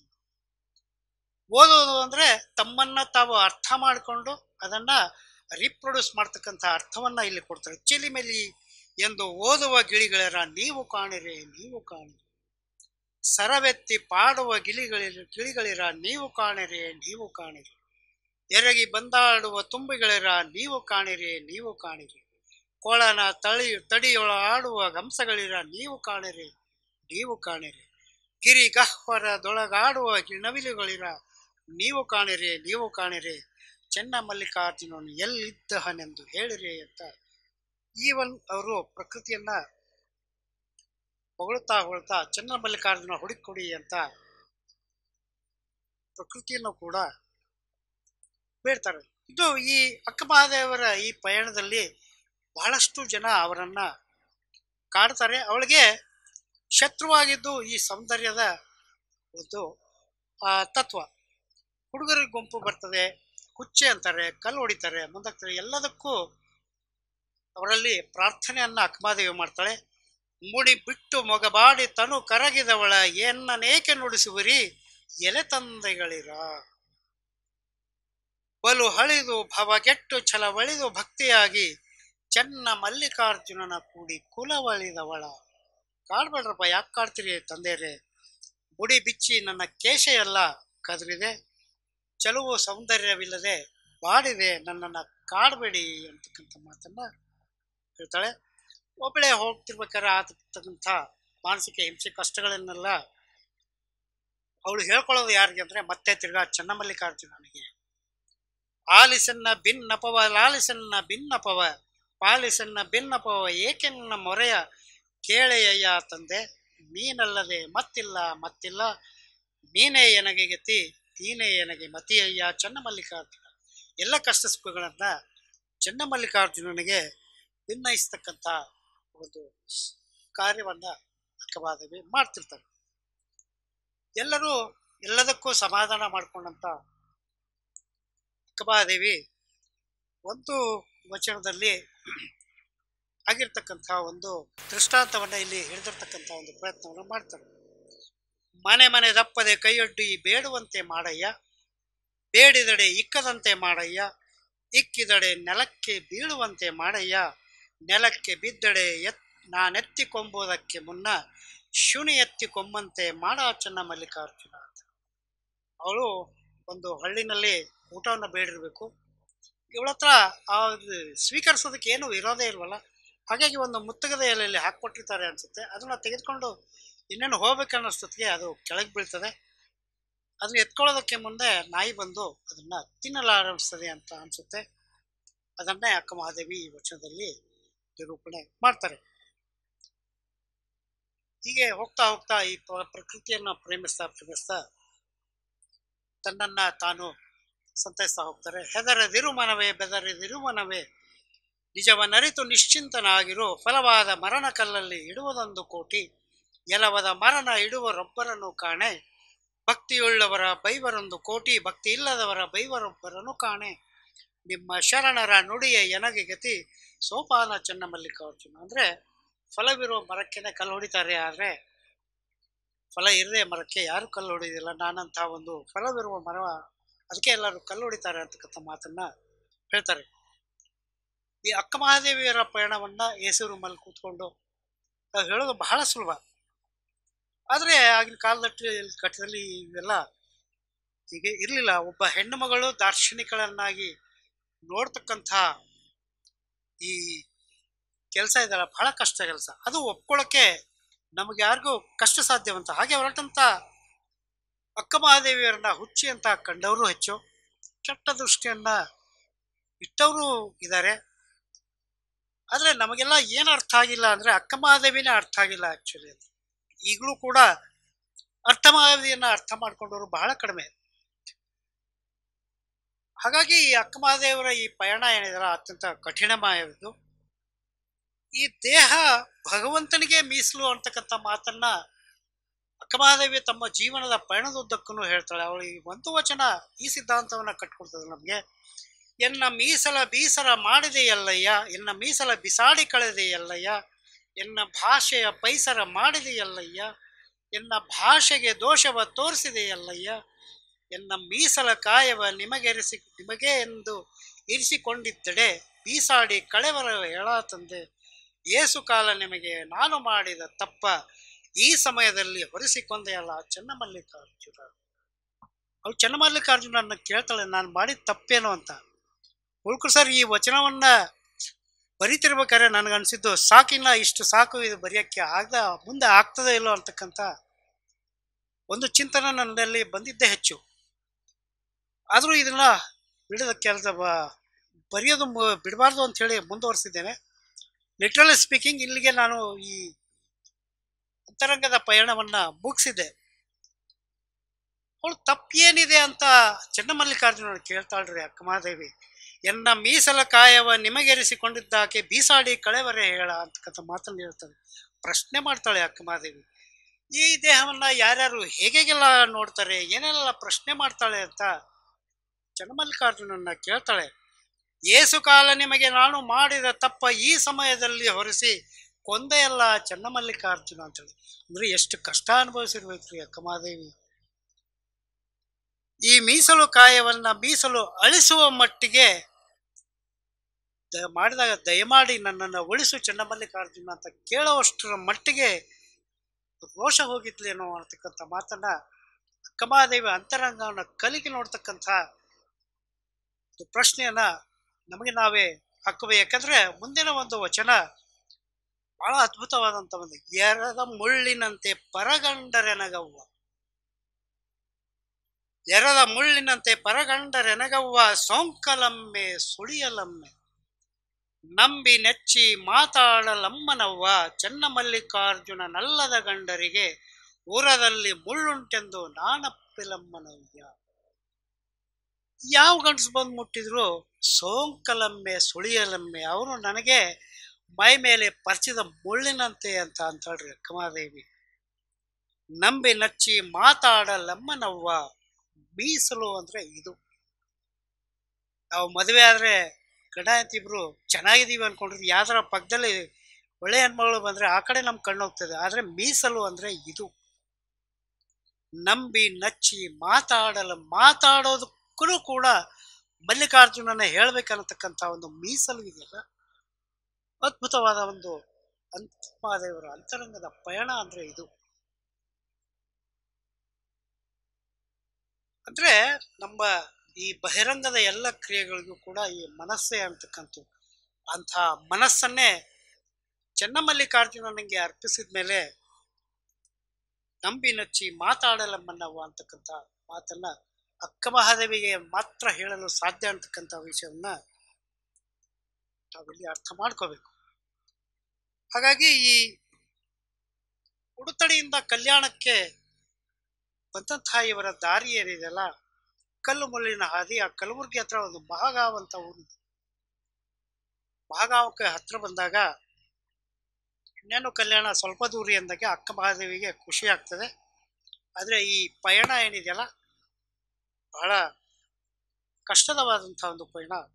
ಕಲ್ಯಾಣದಲ್ಲಿ ನೂರಾರು ದಾಸೋಹ ಕೇಂದ್ರಗಳಿದ್ವು. ಅಲ್ಲಿ ಬಂತವ್ರು ಓಡಿ, ಗಂಜಿಕೆರಿ, ಮಜ್ಜಿಗೆ ಓಡಿ ಮುಂತಾದೆಲ್ಲ ಈಗಲೂ ಇದಾವೆ ಅವು. ಅದೊಂದು ಕಲ್ಯಾಣ 12ನೇ ಶತಮಾನದಲ್ಲಿದ್ದಂಥ ಒಂದು ಧಾರ್ಮಿಕ ಕ್ಷೇತ್ರ ಆಗಿತ್ತು. ಈ ಬಸವಣ್ಣನವರ ದೇಹ ಪಾದ ಸ್ಪರ್ಶದಿಂದ ಪಾವನವಾಗಿದ್ದಂಥ ಕಲ್ಯಾಣದಲ್ಲಿ ಅನೇಕ ದಾಸೋಹದ ಮಠಗಳಿದ್ವು. ಇಂಥ ಅಸಂಖ್ಯಾತ ದಾಸೋಹ ಮಠಗಳಲ್ಲಿ ತ್ರಿಪುರಾಂತಕ ಮಠ ಅನ್ನತಕ್ಕಂಥದ್ದು ಕೂಡ ದಾಸೋಹ ಮಠ. ಆ ದಾಸೋಹ ಮಠದ ಹತ್ರ ಮಠಕ್ಕೆ ಅಕ್ಕಮಹಾದೇವಿ ಹೆಜ್ಜೆ ಇಡ್ತಾಳೆ. ಅಕ್ಕಮಹಾದೇವಿಯವರು ಕಲ್ಯಾಣಕ್ಕೆ ಯಾವತ್ತೂ ಬರದೇ ಇದ್ರು ಕೂಡ ಭಕ್ತಿ, ವಿರಕ್ತಿ, ಜ್ಞಾನ, ಯೋಗ ಮುಂತಾದ ವಿಶೇಷ ಅವರ ಗುಣಧರ್ಮಗಳು ಶರಣರಿಗೆ ತಿಳಿದಿದ್ವು. ಆ ಕಲ್ಯಾಣದ ಬಗ್ಗೆ ಅವಳೊಂದು ಮಾತನ್ನ ಹೇಳ್ತಾಳೆ. ಕಲ್ಯಾಣ ಕೈಲಾಸವೆಂಬ ನುಡಿ ಹಸನ ಇತ್ತು, ಒಳಗೂ ಕಲ್ಯಾಣ ಹೊರಗೂ ಕಲ್ಯಾಣ, ಇದರಂತುವನಾರು ಬಲ್ಲರಯ್ಯ, ನಿಮ್ಮ ಸತ್ಯ ಶರಣರ ಸುಳಿಯು ತೋರುತ್ತಿದ್ದೆನಯ್ಯ, ನಿಮ್ಮ ಶರಣ ಬಸವಣ್ಣನ ಕಾಂಬೆನೆಮ್ಮ ತವಕ ವೆನಗಾಯಿತು ಕೇಳ ಚೆನ್ನಮಲ್ಲಿಕಾರ್ಜುನ ಅಂತ ಮಾತನ್ನ. ಆದ್ರೆ ಕಲ್ಯಾಣದ ಅಂತರಂಗದಲ್ಲಿ ಬಹಿರಂಗದ ಕೂಡ ಕಲ್ಯಾಣ ಆಗಿತ್ತು ಅನ್ನೋದಂತ ಮಾತನ್ನು ಹೇಳ್ತಾಳೆ. ಹಾಗಾದ್ರೆ ಈ ಕಲ್ಯಾಣಕ್ಕೆ ಯಾರು ಹೆಜ್ಜೆ ಇಡ್ಬೇಕು ಅನ್ನೋದನ್ನು ಕೂಡ ಅವಳು ಹೇಳ್ತಾಳೆ. ಕಲ್ಯಾಣವೆಂಬುದಿನ್ನಾರಿಗೆ ಹೋಗಬಹುದು, ಹೋಗಬಹುದಲ್ಲ ಹೋಗಬಹುದು ಅಂತ. ಮನೆಯೊಳಗೆ ಹೋಗ್ರಿ ಅಂತಾರಲ್ಲ, ಹೋಗಬಹುದು. ಕಲ್ಯಾಣವೆಂಬುದಿನ್ನಾರಿಗೆ ಹೊಗಬಹುದು, ಹೊಗಬಾರದು ಅಸಾಧ್ಯವಯ್ಯ. ಆಶೆ ಆಮಿಷ ಅಳಿದಂಗಲ್ಲದೆ ಕಲ್ಯಾಣದತ್ತ ಅಡಿ ಇಡಬಾರದು. ಒಳ ಹೊರಗು ಶುದ್ಧನಾದಂಗಲ್ಲದೆ ಕಲ್ಯಾಣವ ಹೊಗಬಾರದು. ನೀನು ನಾನಾರೆಂಬುದ ಹರಿದಂಗಲ್ಲದೆ ಕಲ್ಯಾಣದ ಒಳಗು ತಿಳಿಯಬಾರದು. ಚಂಡ ಮಲ್ಲಿಕಾರ್ಜುನನಂಗೊಲಿದು ಉಭಯ ಲಜ್ಜೆ ಅಳಿದೆನಾಗಿ ಕಲ್ಯಾಣವಂ ಕಂಡು ನಮೋ ನಮೋ ಎನ್ನುತ್ತಿದ್ದೆನೋ ಅಂತ ಮಾತನ್ನ ಹೇಳ್ತಾರೆ. ಆಶೆ ಆಮಿಷ ಅಳಿದವರು ಮಾತ್ರ, ವ್ಯಾಮೋಹವನ್ನು ಅಳಿದವರು ಮಾತ್ರ ಈ ಕಲ್ಯಾಣದಲ್ಲಿ ಹೋಗ್ಬೋದು ಅಂತಕ್ಕಂಥ ಮಾತನ್ನ ಹೇಳ್ತಾಳೆ. ಈ ಕಲ್ಯಾಣಕ್ಕೆ ಬರ್ತಿದ್ದಾಳೆ ಅಂತಕ್ಕಂಥ ಮಾತನ್ನ ಕೇಳಿದಂಥ ಬಸವಣ್ಣವರು ಅಲ್ಲಂಪ್ರಭುಗಳ ಹತ್ರ ಹೋಗ್ತಾರೆ. ಅಕ್ಕಮಹಾದೇವಿ ಬರ್ತಾರೆ, ಅವರನ್ನ ಕರೆತರೋದಕ್ಕೆ ಬೇಳೆಯನ್ನೆಲ್ಲ ಕಳಿಸೋಣವೇ ಅಂತ ಕೇಳ್ತಾರೆ. ಅದಕ್ಕೆ ಅಲ್ಲಂಪ್ರಭುಗಳು ಬೇಡ ಅಂತ ಅವರ ಆಸೆಗೆ ತಣ್ಣೀರು ಹರಿಸ್ಬಿಡ್ತಾರೆ. ಅನುಭವ ಮಂಟಪದಲ್ಲಿ ಕೂಡ ಅಕ್ಕಮಹಾದೇವರು ವಿಜೃಂಭಣೆಯಿಂದ ಸ್ವಾಗತಿಸೋದಕ್ಕೂ ಅಲ್ಲಂಪ್ರಭುಗಳು ಅವಕಾಶವನ್ನು ನೀಡೋದಿಲ್ಲ. ಕಲ್ಯಾಣಕ್ಕೆ ಬಂದಾಗ ಅಲ್ಲಂಪ್ರಭುಗಳ ಆ ಮನಸ್ಸಾದ ಹೊರೆ ಹಚ್ಚುವಿಕೆ, ಆ ಪ್ರಶ್ನೆಗಳೆಲ್ಲ ಈ ಸಮಾಜದ ಪ್ರಶ್ನೆಗಳಾದ ಅಂದರೆ ಅಕ್ಕಮಹಾದೇವಿ ಅರಮನೆಯನ್ನ ಬಿಟ್ಟು ಬಂದಂಥವಳು, ಅವಳು ಯಾಕೆ ಬಿಟ್ಟು ಬಂದ್ಲು ಅಂತಕ್ಕಂಥ ಮಾತನ್ನ ಇಡೀ ಲೋಕಕ್ಕೆ ತಿಳಿಸಕ್ಕಂಥ ಒಂದು ಪ್ರಯತ್ನವನ್ನ ಅಲ್ಲಂಪ್ರಭುಗಳು ಮಾಡಿದ್ರು ಅನ್ನೋದನ್ನ ನಾವು ಅರ್ಥ ಮಾಡ್ಕೋಬೇಕು. ಈ ಪ್ರಶ್ನೋತ್ತರಗಳೇ ಪ್ರಪ್ರಥಮವಾಗಿ ಮುಖಾಮುಖಿಯಾದಂಥವನು ಶರಣ ಕಿನ್ನರಿ ಬ್ರಹ್ಮಯ್ಯನವರು. ಅವಳ ಎದುರಿಗೆ ಕಿನ್ನರಿ ಬ್ರಹ್ಮಯ್ಯ ಬಂದು ಹೇಳ್ತಾರೆ. ಅವಾಗ ಮತ್ತೆ ಅದೇ ಪ್ರಶ್ನೆಯನ್ನ ಕಿನ್ನರಿ ಬ್ರಹ್ಮಯ್ಯನವರು ಕೇಳ್ತಾರೆ. ಕಾಯದಲ್ಲಿ ಕಳವಳವಿರಲು, ಪ್ರಾಣದಲ್ಲಿ ಮಾಯ ಇರಲು, ಏತರ ಗಮನ ಏತರ ನಿರ್ವಾಣ, ಮಹಾಲಿಂಗ ತ್ರಿಪುರಾಂತಕ ಹಿಂದ ಸಂಸಾರಿಯಲ್ಲದೆ ಸಜ್ಜೇನೆ ಎಂದು ಕೈ ಹಿಡಿಯವನ್ನಲ್ಲ. ಅದೇ ಪ್ರಶ್ನೆ ಮತ್ತೆ ಯಾಕೆ ಇವರು ಪದೇ ಪದೇ ನನ್ನನ್ನು ಅಕ್ಕ ಮಹಾದೇವಿ ಅನ್ನತಕ್ಕಂಥ ಒಂದು ದೇಹವನ್ನ ನೋಡ್ತಾ ಇದ್ದಾರೆ ಅಂತಕ್ಕಂಥ ಮಾತನ್ನ ಅಕ್ಕ ಮಹಾದೇವಿ ಕೇಳಿ ಕಳವಳಗೊಳ್ತಾರೆ. ಅವಾಗ ಅವರು ಒಂದು ವಚನದಲ್ಲಿ ಇದನ್ನ ಹೇಳ್ತಾರೆ. ಅಂಗದ ಭಂಗವ ಲಿಂಗ ಮುಖದಿಂದ ಗೆಲ್ಲಿದೆ, ಮನದ ಭಂಗವ ಅರುಹಿನ ಮುಖದಿಂದ ಗೆಲ್ಲಿದೆ, ಜೀವದ ಭಂಗವ ಶಿವಾನುಭವದಿಂದ ಗೆಲ್ಲಿದೆ, ಕರಣದ ಕತ್ತಲೆಯ ಬೆಳಗನೊಟ್ಟು ಗೆಲ್ಲಿದೆ, ಜೌವನದ ಹೊರಮಿಂಚಲೆ ನಿಮ್ಮ ಕಣ್ಣಿಂದ ತೋರುವ ಕಾಮನ ಸುಟ್ಟುರುಹಿದ ಭಸ್ಮವ ನೋಡಯ್ಯ. ಚನ್ನಮಲ್ಲಿಕಾರ್ಜುನ ಕಾಮನ ಕೊಂದು ಮನಸ್ಸಿಜನಾಗ ಅಳುಹಿದಡೆ, ಮನಸ್ಸಿನ ಹಣೆಯ ತಲೆಯ ಬರಹವ ತೊಡೆದೇನೋ. ಅಂದ್ರೆ ಈ ನನ್ನ ದೇಹ, ಈ ದೇಹವೇ ಎಲ್ಲ ಕಾಮನ ಸುಟ್ಟು ಅರುಹಿದ ಭಸ್ಮವ ನೋಡಯ್ಯ ಅಂತಕ್ಕಂಥ ಮಾತನ್ನ ಈ ಕಿನ್ನರಿ ಬ್ರಹ್ಮಯ್ಯನವ್ರಿಗೆ ಹೇಳ್ತಾರೆ. ಎಂಥ ಮಾತು ಇದು ಅಂದ್ರೆ ಇದು ನಮಗೆ ಅರ್ಥ ಮಾಡ್ಕೊಳ್ಳೋಕ್ಕೆ ಆಗುತ್ತೋ ಇಲ್ಲೋ ಅಂತಕ್ಕಂಥದ್ದು ನನಗೆ ಆಗಲ್ಲ. ಅಂದ್ರೆ ಈ ಲಿಂಗ ಮುಖದಿಂದ ಗೆಲ್ಲಿದೆ ಅಂದ್ರೆ ನಾವೆಲ್ಲ ಗೆದ್ದಿದ್ದು ನಮ್ಮೊಳಗಿನ ಲಿಂಗ ಗೆದ್ದಿತ್ತು ಅಂತಕ್ಕಂಥ ಮಾತನ್ನ ಅಕ್ಕ ಮಹಾದೇವಿ ಹೇಳ್ತಾರೆ. ಮನದ ಭಂಗವ ಅರುಹಿನ ಮುಖದಿಂದ ಗೆಲ್ಲಿದೆ ಅಂದ್ರೆ ಜ್ಞಾನ ಇತ್ತಲ್ಲ ಅದರಿಂದ ಗೆಲ್ಲಿದೆ ಅಂತ ಹೇಳ್ತಾರೆ. ಇನ್ನೂ ಒಂದು ಮಾತನ್ನ ಹೇಳ್ತಾರೆ. ಕಿಚ್ಚಿಲ್ಲದ ಬೇಗೆಯಲ್ಲಿ ಬೆಂದೆನವ್ವ, ಏರಿಲ್ಲದ ಗಾಯದಲ್ಲಿ ನೊಂದೆನೆವ್ವ, ಸುಖವಿಲ್ಲದೆ ಧಾವತಿಗೊಂಡೆನವ್ವ, ಚನ್ನ ಮಲ್ಲಿಕಾರ್ಜುನ ನಂಗೊಲಿದು ಭರದ ಭಾವಗಳಲ್ಲಿ ಬಾರದ ಭವಂಗಳಲ್ಲಿ ಬಂದೆನವ್ವ ಅಂತ ಹೇಳ್ತಾರೆ. ಅಂದ್ರೆ ನಮ್ಮಲ್ಲಿ ಎರಡು ಕಿಚ್ಚುಗಳಿದೆ. ಒಂದ್ರೆ ಹೊರಗಡೆಯಿಂದ ಬರ್ತಕ್ಕಂಥ ಕಿಚ್ಚುಗಳು, ಇನ್ನೊಂದು ಅಂತರಂಗದಲ್ಲಿ ಅಂದ್ರೆ ಇರ್ತಕ್ಕಂಥ ಕಿಚ್ಚುಗಳು. ಇಂಥ ಎರಡೂ ಕಿಚ್ಚುಗಳಲ್ಲಿ ಬೆಂದು ಬೆಂದು ಬೆಂದು ಬೆಂದು ಪುಟಕ್ಕಿಟ್ಟ ಚಿನ್ನವಾಗುವಂತ ಅಕ್ಕ ಮಹಾದೇವಿಯ ಈ ಒಂದು ಪಯಣ ನಮಗೆಲ್ಲರಿಗೂ ಆದರ್ಶವಾಗಬೇಕು. ಇಷ್ಟೆಲ್ಲ ಆದ್ಮೇಲೆ ಕಿನ್ನರಿ ಬ್ರಹ್ಮಯ್ಯನವ್ರಿಗೆ ಅರ್ಥ ಆಗ್ತದೆ. ಅವರು ಒಂದು ಕನ್ಫೆಷನ್ ಮಾಡ್ಕೊತಾರೆ, ಅದರ ಸಬ್ಮಿಷನ್ ಮಾಡ್ಕೊತಾರೆ. ಅದು ವಚನದಲ್ಲಿ ಹೇಳ್ತಾರೆ. ಮಸ್ತಕವ ಮುಟ್ಟಿ ನೋಡಿದರೆ ಮನೋಹರದಳಿವು ಕಾಣ ಬಂದಿತ್ತು, ಮುಖಮಂಡಲವ ಮುಟ್ಟಿ ನೋಡಿದಡೆ ಮೂರ್ತಿಯ ಅಳಿವು ಕಾಣ ಬಂದಿತ್ತು, ಕೊರಳ ಮುಟ್ಟಿದಡೆ ನೋಡಿದಡೆ ಗರಳ ಧರಣ ಇರುವ ಕಾಣ ಬಂದಿತ್ತು, ತೋಳುಗಳ ಮುಟ್ಟಿ ನೋಡಿದಡೆ ಶಿವನ ಘನವು ಕಾಣ ಬಂದಿತ್ತು, ಉರಸ್ಥಳ ಮುಟ್ಟಿ ನೋಡಿದರೆ ಕರಸ್ಥಳದ ಲಿಂಗದ ಲೇಪ ಕಾಣ ಬಂದಿತ್ತು, ಬಸಿರ ಮುಟ್ಟಿ ನೋಡಿದರೆ ಬ್ರಹ್ಮಾಂಡ ಕಾಣ ಬಂದಿತ್ತು, ಗುಹ್ಯವ ಮುಟ್ಟಿ ನೋಡಿದಡೆ ಕಾಮ ದಹನ ಕಾಣ ಬಂದಿತ್ತು. ಮಹಾಲಿಂಗ ತ್ರಿಪುರಾಂತಕ ದೇವ ಮಹಾದೇವಿಯಕ್ಕನ ನಿಲವ ಅರಿಯದೆ ಅಳುಪಿ ಕೆಟ್ಟನು ಕಾಣ ಅಂತ ಹೇಳ್ತಾರೆ. ಎಂತ ಅದ್ಭುತವಾದಂತ ಮಾತನ್ನ ಹೇಳ್ತಾರೆ. ಅಕ್ಕ ಮಹಾದೇವಿಯನ್ನ ನೋಡಿದವರು ಅಥವಾ ಮುಟ್ಟಿದವರು, ಅಕ್ಕ ಮಹಾದೇವಿಯನ್ನ ಅರ್ಥ ಮಾಡಿಕೊಂಡವರಿಗೆ ಮಾತ್ರ ಕಾಣಬರ್ತಕ್ಕಂಥ ಇದು. ಮಸ್ತಕವ ಮುಟ್ಟಿ ನೋಡಿದರೆ ಮನೋಹರದ ಅಳಿವು ಕಾಣ ಬಂದಿತ್ತು. ಕಿನ್ನರಿ ಬ್ರಹ್ಮಯ್ಯನ ಅನುಭವ ಇದು.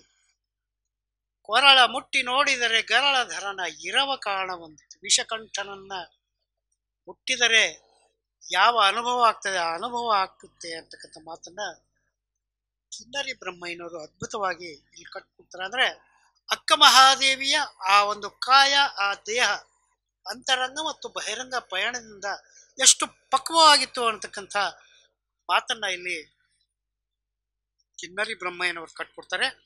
ಅದಕ್ಕೆಂದೇ ಬಸವಣ್ಣವರು ಹೇಳ್ತಾರೆ, ಕಾಯದ ಲಜ್ಜೆಯ ಕಲ್ಪಿತವ ಕಳೆದು ಜೀವದ ಲಜ್ಜೆಯ ಮೋಹವನ್ನಳಿದು ಮನದ ಲಜ್ಜೆಯ ನೆನಹ ಸುಟ್ಟು ಭಾವದ ಕೂಟ ಬೆತ್ತಲೆಯೆಂದರಿದು. ಭಾವದ ಕೂಟ ಬೆತ್ತಲೆಯೆಂದರಿದು ತವಕದ ಸ್ನೇಹ ವ್ಯವಹಾರಕ್ಕೆ ಹೋಗುವುದು ಕೂಡಲ ಸಂಗಮ ದೇವ ಎಂದ ಹೆತ್ತ ತಾಯಿ ಮಹಾದೇವಿಯಕ್ಕನ ನಿಲವ ನೋಡಯ್ಯ ಪ್ರಭುವೇ ಅಂತ.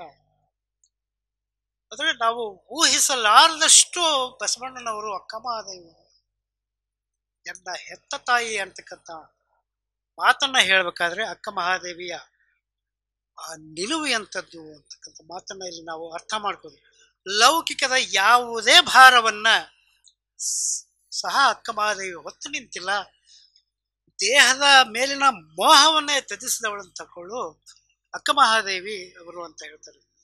ದೇಹದ ಮೇಲಿನ ವಸ್ತ್ರಾಲಂಕಾರಗಳು ಸಹ ಇಲ್ಲ. ಹೆಣ್ಣು ಗಂಡು ಅಂತಕ್ಕಂಥ ಭಾವವೂ ಅವಳ ಹತ್ರ ಇಲ್ಲ.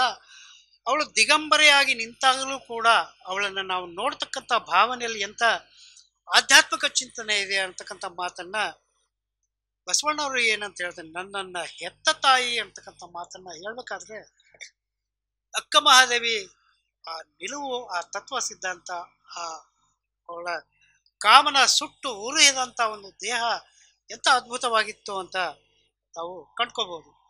ಇನ್ನ ಮಡಿವಾಳ ಮಾಚಿದೇವನವರು ಅಂತೂ ಬಹಳ ಅದ್ಭುತವಾಗಿ ತಮ್ಮ ಒಂದು ವಚನದಲ್ಲಿ ಅಕ್ಕಮಹಾದೇವರನ್ನ ವರ್ಣಿಸ್ತಾರೆ.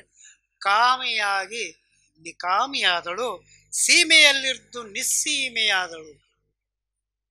ಅವಳಿಗೆ ಸೀಮೆನೇ ಇಲ್ಲತಕ್ಕಂಥ ಮಾತನ್ನ ಮಡಿವಾಳ ಮಾಚಿದೇವರು, ಕಾಮಿಯಾಗಿ ನಿಕಾಮಿಯಾದಳು, ಸೀಮೆಯಲ್ಲಿದ್ದು ನಿಸ್ಸೀಮೆಯಾದಳು, ಭವಿಯ ಸಂಗವ ತೊರೆದು ಭವ ಬಾಧೆಯ ಹರಿದಳು, ಬಸವಣ್ಣ ಗತಿಯೆಂದು ಬರಲು ನಾನು ಮಡಿಯ ಹಾಸಿದೆನು. ಬಸವಣ್ಣ ಗತಿಯೆಂದು ಬರಲು ನಾನು ಮಡಿಯ ಹಾಸಿ ನಡೆಸಿದೆ, ನಡೆಯುವುದಕ್ಕೆ ಹಾಸಿದ ಮಡಿಯ ಸರ್ವಾಂಗಕ್ಕೆ ಒದ್ದಳು.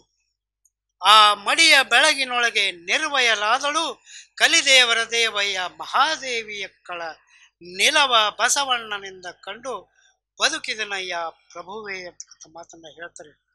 ಅತ್ಯಂತ ಕುತೂಹಲದಿಂದ ನಾವು ಗಮನಿಸಬೇಕಾದದ್ದು ಏನಂದ್ರೆ, ನಡೆಯುವುದಕ್ಕೆ ಹಾಸಿದ ಮಡಿಯ ಸರ್ವಾಂಗಕ್ಕೆ ಒದ್ದಳು ಅಂತಕ್ಕಂಥ ಮಾತನ್ನ ಇಲ್ಲಿ ಒಂದು ಅತ್ಯಂತ ಪ್ರಬುದ್ಧ ಪ್ರತಿಮೆಯನ್ನ ಮಡಿವಾಳ ಮಾಚಿದೇವರು ಇಲ್ಲಿ ನಮಗೆ ಕಟ್ಕೊಡ್ತಾರೆ. ವೀರಗಣಾಚಾರಿ ಮಡಿ ಅನ್ನೋದು ಬಟ್ಟೆ ಅಲ್ಲ, ಅದು ಸೀರೆ ಅಲ್ಲ, ಅದು ಸಂಸ್ಕಾರದ ಬೆಳಕು. ಇಡೀ ಕಲ್ಯಾಣದ ತುಂಬೆಲ್ಲ ಸಂಸ್ಕಾರದ ಬೆಳಕಿದೆ. ಅಂಥ ಒಂದು ಸಂಸ್ಕಾರದ ಬೆಳಕನ್ನ, ಅಂಥ ಒಂದು ಸಂಸ್ಕಾರದ ಮಡಿಯನ್ನ, ಅಂಥ ಒಂದು ಸಂಸ್ಕಾರದ ಸೀರೆಯನ್ನು ಹೊತ್ತು ನಿಂತಂಥವಳು ಅಕ್ಕಮಹಾದೇವಿ ಅಂತಕ್ಕಂಥ ಮಾತನ್ನ ಮಡಿವಾಳ ಮಾಚಿದೇವರು ನಮಗಿಲ್ಲಿ ಕಟ್ಕೊಡ್ತಾರೆ. ಈ ಅಕ್ಕ ಮಹಾದೇವಿ ಅಂದ್ರೆ ಒಂದು ಆ ಚಿಜ್ಯೋತಿ, ಆ ಚಿಜ್ಯೋತಿಯನ್ನ ಧರಿಸತಕ್ಕಂಥ ಒಂದು ಮಹಾಬೆಳಕು ಅಂದ್ರೆ ಅಕ್ಕ ಮಹಾದೇವಿ. ಅಕ್ಕ ಮಹಾದೇವಿ ಧರಿಸತಕ್ಕಂಥ ಈ ಬಟ್ಟೆ ಅಂದ್ರೆ ಗುರುಕಾರುಣ್ಯವನ್ನ ಪೂರ್ತಿಯಾಗಿ ಪಡೆದಕ್ಕಂಥ ಒಬ್ಬ ಅದ್ಭುತ ಮಾರ್ಗದರ್ಶಿಯವಳು ಅಥವಾ ಶಿಷ್ಯ ಅಂತ ನಾವು ಅನ್ಕೋಬಹುದು. ಅಂತಹ ಒಬ್ಬ ಬಯಲನ್ನ ಕಾಣತಕ್ಕಂಥ ಒಂದು ಮಹಾನ್ ಚೇತನದ ಚಿಲುಮೆ ಈ ಅಕ್ಕ ಮಹಾದೇವಿ. ಅಂದ್ರೆ ದೇಹದ ಇದ್ರೂ ಕೂಡ ಆ ದೇಹದ ಒಪ್ಪನ್ನ ಕಳೆದುಕೊಂಡಂಥ ಅಕಾಯವಾದಂಥ ಒಂದು ವ್ಯಕ್ತಿತ್ವ, ಆ ವ್ಯಕ್ತಿತ್ವಕ್ಕೆ ಪರ್ಯಾಯ ಪದ ಅಂದ್ರೇ ಅಕ್ಕ ಮಹಾದೇವಿ ಅಂತರಂಗದ ಭವವನ್ನ ದಾಟಿದಂಥ ಒಂದು ಶಕ್ತಿ ಅಂದರೆ ಅದಕ್ಕೆ ಏಕೈಕ ಪದ ಅಂದ್ರೆ ಅಕ್ಕ ಮಹಾದೇವಿ. ಈ ಅಕ್ಕ ಮಹಾದೇವಿಯವರ ಜೀವನ ಚರಿತ್ರೆ ಹೆಣ್ಣಿನ ಗೌರವ ಮತ್ತು ಸಾಧನೆಯ ಪರಮಾರ್ಥ ಸಾಧನೆ ಒಂದು ಅತ್ಯಂತ ದೊಡ್ಡ ಮಹಾಪ್ರಸಂಗ ಅಂತ ನನಗನ್ನಿಸ್ತದೆ. ಅವರ ವಚನಗಳ ಈ ಒಂದು ಅನುಭವ ಸಾಹಿತ್ಯ ಏನಿದೆಯಲ್ಲ, ಅಪರೂಪದಲ್ಲಿ ಅಪರೂಪ ಮತ್ತು ಅನುಪವಾದಂಥ ಒಂದು ಸಂದೇಶಗಳು. ಈ ಅಕ್ಕ ಮಹಾದೇವಿಯವರ ವಚನಗಳಲ್ಲಿ ಪರಕಾಯ ಪ್ರವೇಶ ಮಾಡಿದಾಗ ನಮಗೆ ಆಗತಕ್ಕಂಥ ಅನುಭವ ಮತ್ತು ಅನುಭವದ ತಣ್ಣನೆಯ ಒಂದು ಸ್ಫೋಟವಾದಂಥ ಅರಿವು ನಮಗೆ ಅನುಭವ ಆಗ್ತದೆ ಅಂತ ನನ್ನ ಅನಿಸಿಕೆ. ಅವರ ವಚನಗಳನ್ನು ನೀವು ಎಲ್ಲ ವಚನಗಳನ್ನು ನೋಡ್ರಿ, ಅದರಲ್ಲಿ ಅಬ್ಬರ ಆಡಂಬರ ಇಲ್ದೇನೆ ಅಂತರಂಗದ ನೋವಿನ ಒಂದು ತುಡಿತ ಇದೆ ಅವರೆಲ್ಲ ವಚನಗಳಲ್ಲಿ. ಈ ಎಲ್ಲ ವಚನಗಳಲ್ಲಿ ಅಕ್ಕ ಮಹಾದೇವಿಯವರ ವೈಯಕ್ತಿಕ ಬದುಕಿನ ಹೋರಾಟದ ಮಜಲುಗಳು ನಮ್ಮ ಎದುರಿಗೆ ತೆರಿತಾ ಹೋಗ್ತವೆ. Ordinary people created extraordinary society in the 12th century. ಇದು ಕೇವಲ ಸ್ಟೇಟ್ಮೆಂಟ್ ಅಲ್ಲ, ಶರಣರು ವಚನಾಮೃತದ ಅಕ್ಕರೆಯ ಬೀಜಗಳನ್ನು ಸಮಾಜದಲ್ಲಿ ಬಿತ್ತು ಹೋಗಿದ್ದಾರೆ. ಅಂಥ ಬೀಜಗಳನ್ನು ಪ್ರಸಾರ ಮಾಡುವಲ್ಲಿ ನಮ್ಮ ಬಸವ ಸಮಿತಿ ಆಗಲಿ, ಬಸವ ಕೇಂದ್ರ ಆಗಲಿ, ಇಂಥ ಹಲವಾರು ಸಂಘಟನೆಗಳು ಮಾಡ್ತಾ ಇವೆ. ಸಾಮಾನ್ಯರಂತೆ ಬದುಕಿ ಅಸಾಮಾನ್ಯ ತತ್ವಗಳನ್ನು ಜಗತ್ತಿಗೆ ನೀಡಿ ಬೆಳಕನಿತ್ತ ಶಿವಶರಣರ ಬದುಕು ನಮಗೆ ಆದರ್ಶಮಯ ಆಗಬೇಕು. ಇಂಥ ಆದರ್ಶಗಳನ್ನು, ಮೌಲ್ಯಗಳನ್ನು ತಿಳಿದುಕೊಳ್ಳುವ, ಅರ್ಥ ಮಾಡಿಕೊಳ್ಳುವ ಅವಶ್ಯಕತೆ ಈಗಿನ ಕಾಲಘಟ್ಟದ ಅವಶ್ಯಕತೆ ಅಂತ ಹೇಳ್ತಾ, ಒಂದು ಆತ್ಮಾವಲೋಕನದಿಂದ ಶರಣರನ್ನ ಅರಿತುಕೊಳ್ಳೋಣ ಅಂತ ಹೇಳ್ತಾ, ನನಗೆ ಇಂಥ ಒಂದು ಅದ್ಭುತ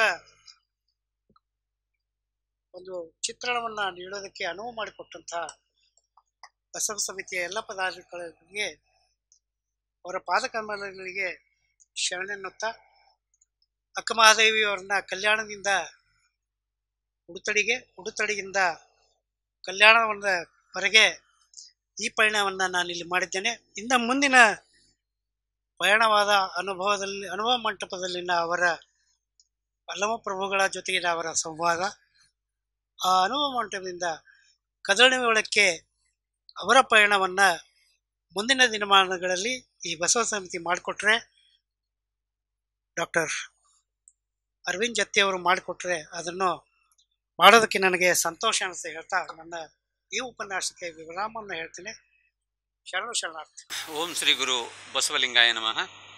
ಇಲ್ಲಿವರೆಗೆ ತುಮಕೂರಿನಿಂದ ಆಗಮಿಸಿರತಕ್ಕಂಥ ಶ್ರೀ ವಿಜಯಕುಮಾರ್ ಕಮ್ಮೋರವರು ಅಕ್ಕ ಮಹಾದೇವಿಯ ಅಂತರಂಗ ಪಯಣ ಕುರಿತು ಅದ್ಭುತವಾಗಿ ಅಕ್ಕ ಮಹಾದೇವಿಯ ಜನನ, ಅಲ್ಲಿಂದ ಆಕೆ ಕೌಶಿಕ ಮಹಾರಾಜನಲ್ಲಿ ಪಟ್ಟ ಕಷ್ಟವನ್ನ, ತದನಂತರದಲ್ಲಿ ಆ ಒಂದು ಅರಮನೆಯ ತ್ಯಾಗ ಮಾಡಿ ಅಲ್ಲಿಂದ ಮುಂದೆ ಹಾಗೆ ತನ್ನ ಪಯಣ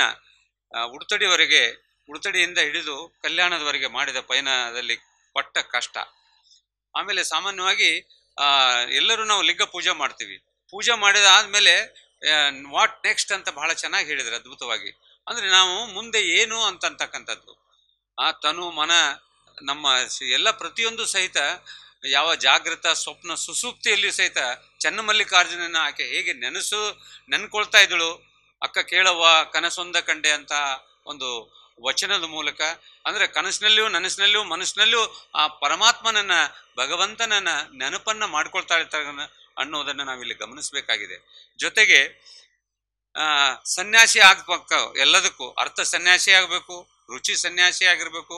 ಅದೇ ತರ ಸ್ತ್ರೀ ಅಂದ್ರೆ ಪುರುಷ ಸ್ತ್ರೀ ಎರಡೂ ಬರುತ್ತೆ, ಅದರ ಸನ್ಯಾಸತ್ವ ಪಡ್ಕೊಳ್ಬೇಕಾಗಿರ್ತಕ್ಕಂಥದ್ದು. ಅಂದಾಗ ನಾವು ಅಂತರಂಗದ ಪಯಣಕ್ಕೆ ಹೋಗ್ಲಿಕ್ಕಾಗತ್ತೆ. ತನು ಬತ್ತಲಾದರೇನು ಮನ ಬತ್ತಲಾಗದನ್ನಕ್ಕ ಅಂತ ಅನ್ನೋದನ್ನ ಅದ್ಭುತವಾಗಿ ವಿವರಣೆ ನೀಡಿದ್ದಾರೆ. ಅದರ ಜೊತೆಗೆ ನಮ್ಮ ಇಂದ್ರಿಯಗಳು, ಪಂಚೇಂದ್ರಿಯಗಳು ಏನಿದಾವ, ನಾಲಿಗೆ ಇರ್ಬೋದು, ನಾಸಿಕ ಇರ್ಬೋದು, ಕರ್ಣ, ಚರ್ಮ, ನಮ್ಮ ಕಣ್ಣು, ಇವು ರಸ ಮತ್ತು ಪರಿಮಳ, ಶಬ್ದ, ರೂಪ ಇವುಗಳ ಸ್ಪರ್ಶವನ್ನ ಪರಮಾತ್ಮನಿಗೆ ಅಂದ್ರೆ ಲಿಂಗಕ್ಕೆ ಅರ್ಪಿಸ್ಬೇಕಂತಕ್ಕಂಥದ್ದನ್ನ ಅಂದಾಗ ನಾವು ಅಂತರಂಗದ ಪಯಣದೆಡೆಗೆ ಸಾಗಲಿಕ್ಕೆ ಆಗುತ್ತೆ ಅಂತ ಅನ್ನೋದನ್ನ ಬಹಳ ಅದ್ಭುತವಾಗಿ ನಮಗೆ ವಿವರಣೆಯನ್ನು ನೀಡಿಕೊಟ್ಟಿದ್ದಾರೆ. ಇನ್ನು ಕಲ್ಯಾಣದಲ್ಲಿ ಬಂದ ನಂತರ ಉಳಿದ ವಿಷಯಗಳನ್ನು ಮುಂದೆ ಆಕೆ ಕದಳಿ ವನಕ್ಕೆ ಹೋಗ್ತಕ್ಕಂಥ ವಿಷಯಗಳನ್ನು ಮುಂದಿನ ಒಂದು ಸಂಚಿಕೆಯಲ್ಲಿ ಅವರು ನೀಡಲಿಕ್ಕೆ ಮನಸ್ಸು ಮಾಡಿದ್ದಾರೆ ಅಂತ ಹೇಳ್ತಾ, ಅಂತರಂಗದ ಪಯಣದೆಡೆಗೆ ಅಕ್ಕನ ಪಯಣ ಹೇಗಿತ್ತು ಅನ್ನೋದನ್ನು ನಮ್ಮ ಮುಂದೆ ಬಿಚ್ಚಿಟ್ಟಿದ್ದಾರೆ. ಅದೇ ರೀತಿ ನಾವು ನೀವೆಲ್ಲ ಆ ಪಯಣದಲ್ಲಿ, ಅಕ್ಕನ ಪಯಣದಲ್ಲಿ ನಮ್ಮ ಪಯಣ ಸಾಗಬೇಕು ಅಂತ ಆ ನಿಟ್ಟಿನತ್ತ ನಾವೆಲ್ಲ ಪ್ರಯತ್ನ ಮಾಡೋಣ ಅಂತ ಹೇಳ್ತಾ, ವಿಜಯಕುಮಾರ್ ಕಮ್ಮಾರ್ ಅವರಿಗೆ ಧಾರವಾಡ, ಕಲಬುರಗಿ ಹಾಗೂ ಬೆಂಗಳೂರು ಬಸವ ಸಮಿತಿಗಳ ಪರವಾಗಿ, ಇಲ್ಲಿ ನೆರೆದ ಎಲ್ಲ ತಂದೆ ತಾಯಿಗಳ ಪರವಾಗಿ ಹಾಗೂ ಆನ್ಲೈನ್ ಅರಿವಿನ ಮನೆಯ ಮೂಲಕ ವೀಕ್ಷಣೆ ಮಾಡ್ತಕ್ಕಂಥ ಎಲ್ಲ ವೀಕ್ಷಕರ ಪರವಾಗಿ ಅವರಿಗೆ ಅನಂತ ಶರಣಾರ್ಥಿಗಳು. ಇನ್ನು ಆನ್ಲೈನ್ನಲ್ಲಿ ವೀಕ್ಷಣೆ ಮಾಡ್ತಕ್ಕಂಥ ಎಲ್ಲ ವೀಕ್ಷಕರಿಗೂ ಮತ್ತು ಇಲ್ಲಿ ನೆರೆದ ಎಲ್ಲ ತಂದೆ ತಾಯಿಗಳಿಗೆ ಸಹಿತ ಅನಂತ ಶರಣಗಳನ್ನು ಸಲ್ಲಿಸ್ತಾ ಇಲ್ಲಿಗೆ ಈ ಕಾರ್ಯಕ್ರಮ ಸುಸಂಪನ್ನವಾಯಿತು. ಸರ್ವರಿಗೂ ಶರಣಾರ್ಥಿ.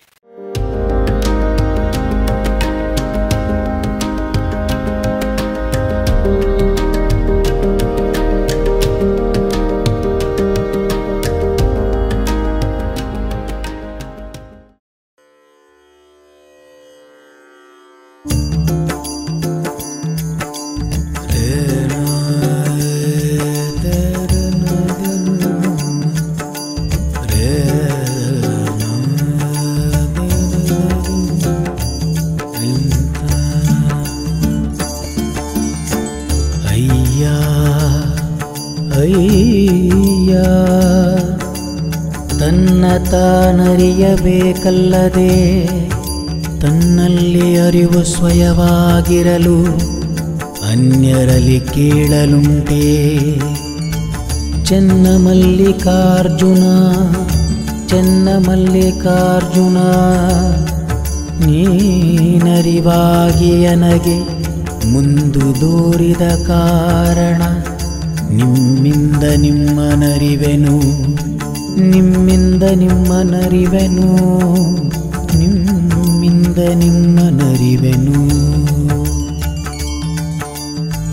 ಚೆನ್ನಮಲ್ಲಿಕಾರ್ಜುನ ಚೆನ್ನಮಲ್ಲಿಕಾರ್ಜುನ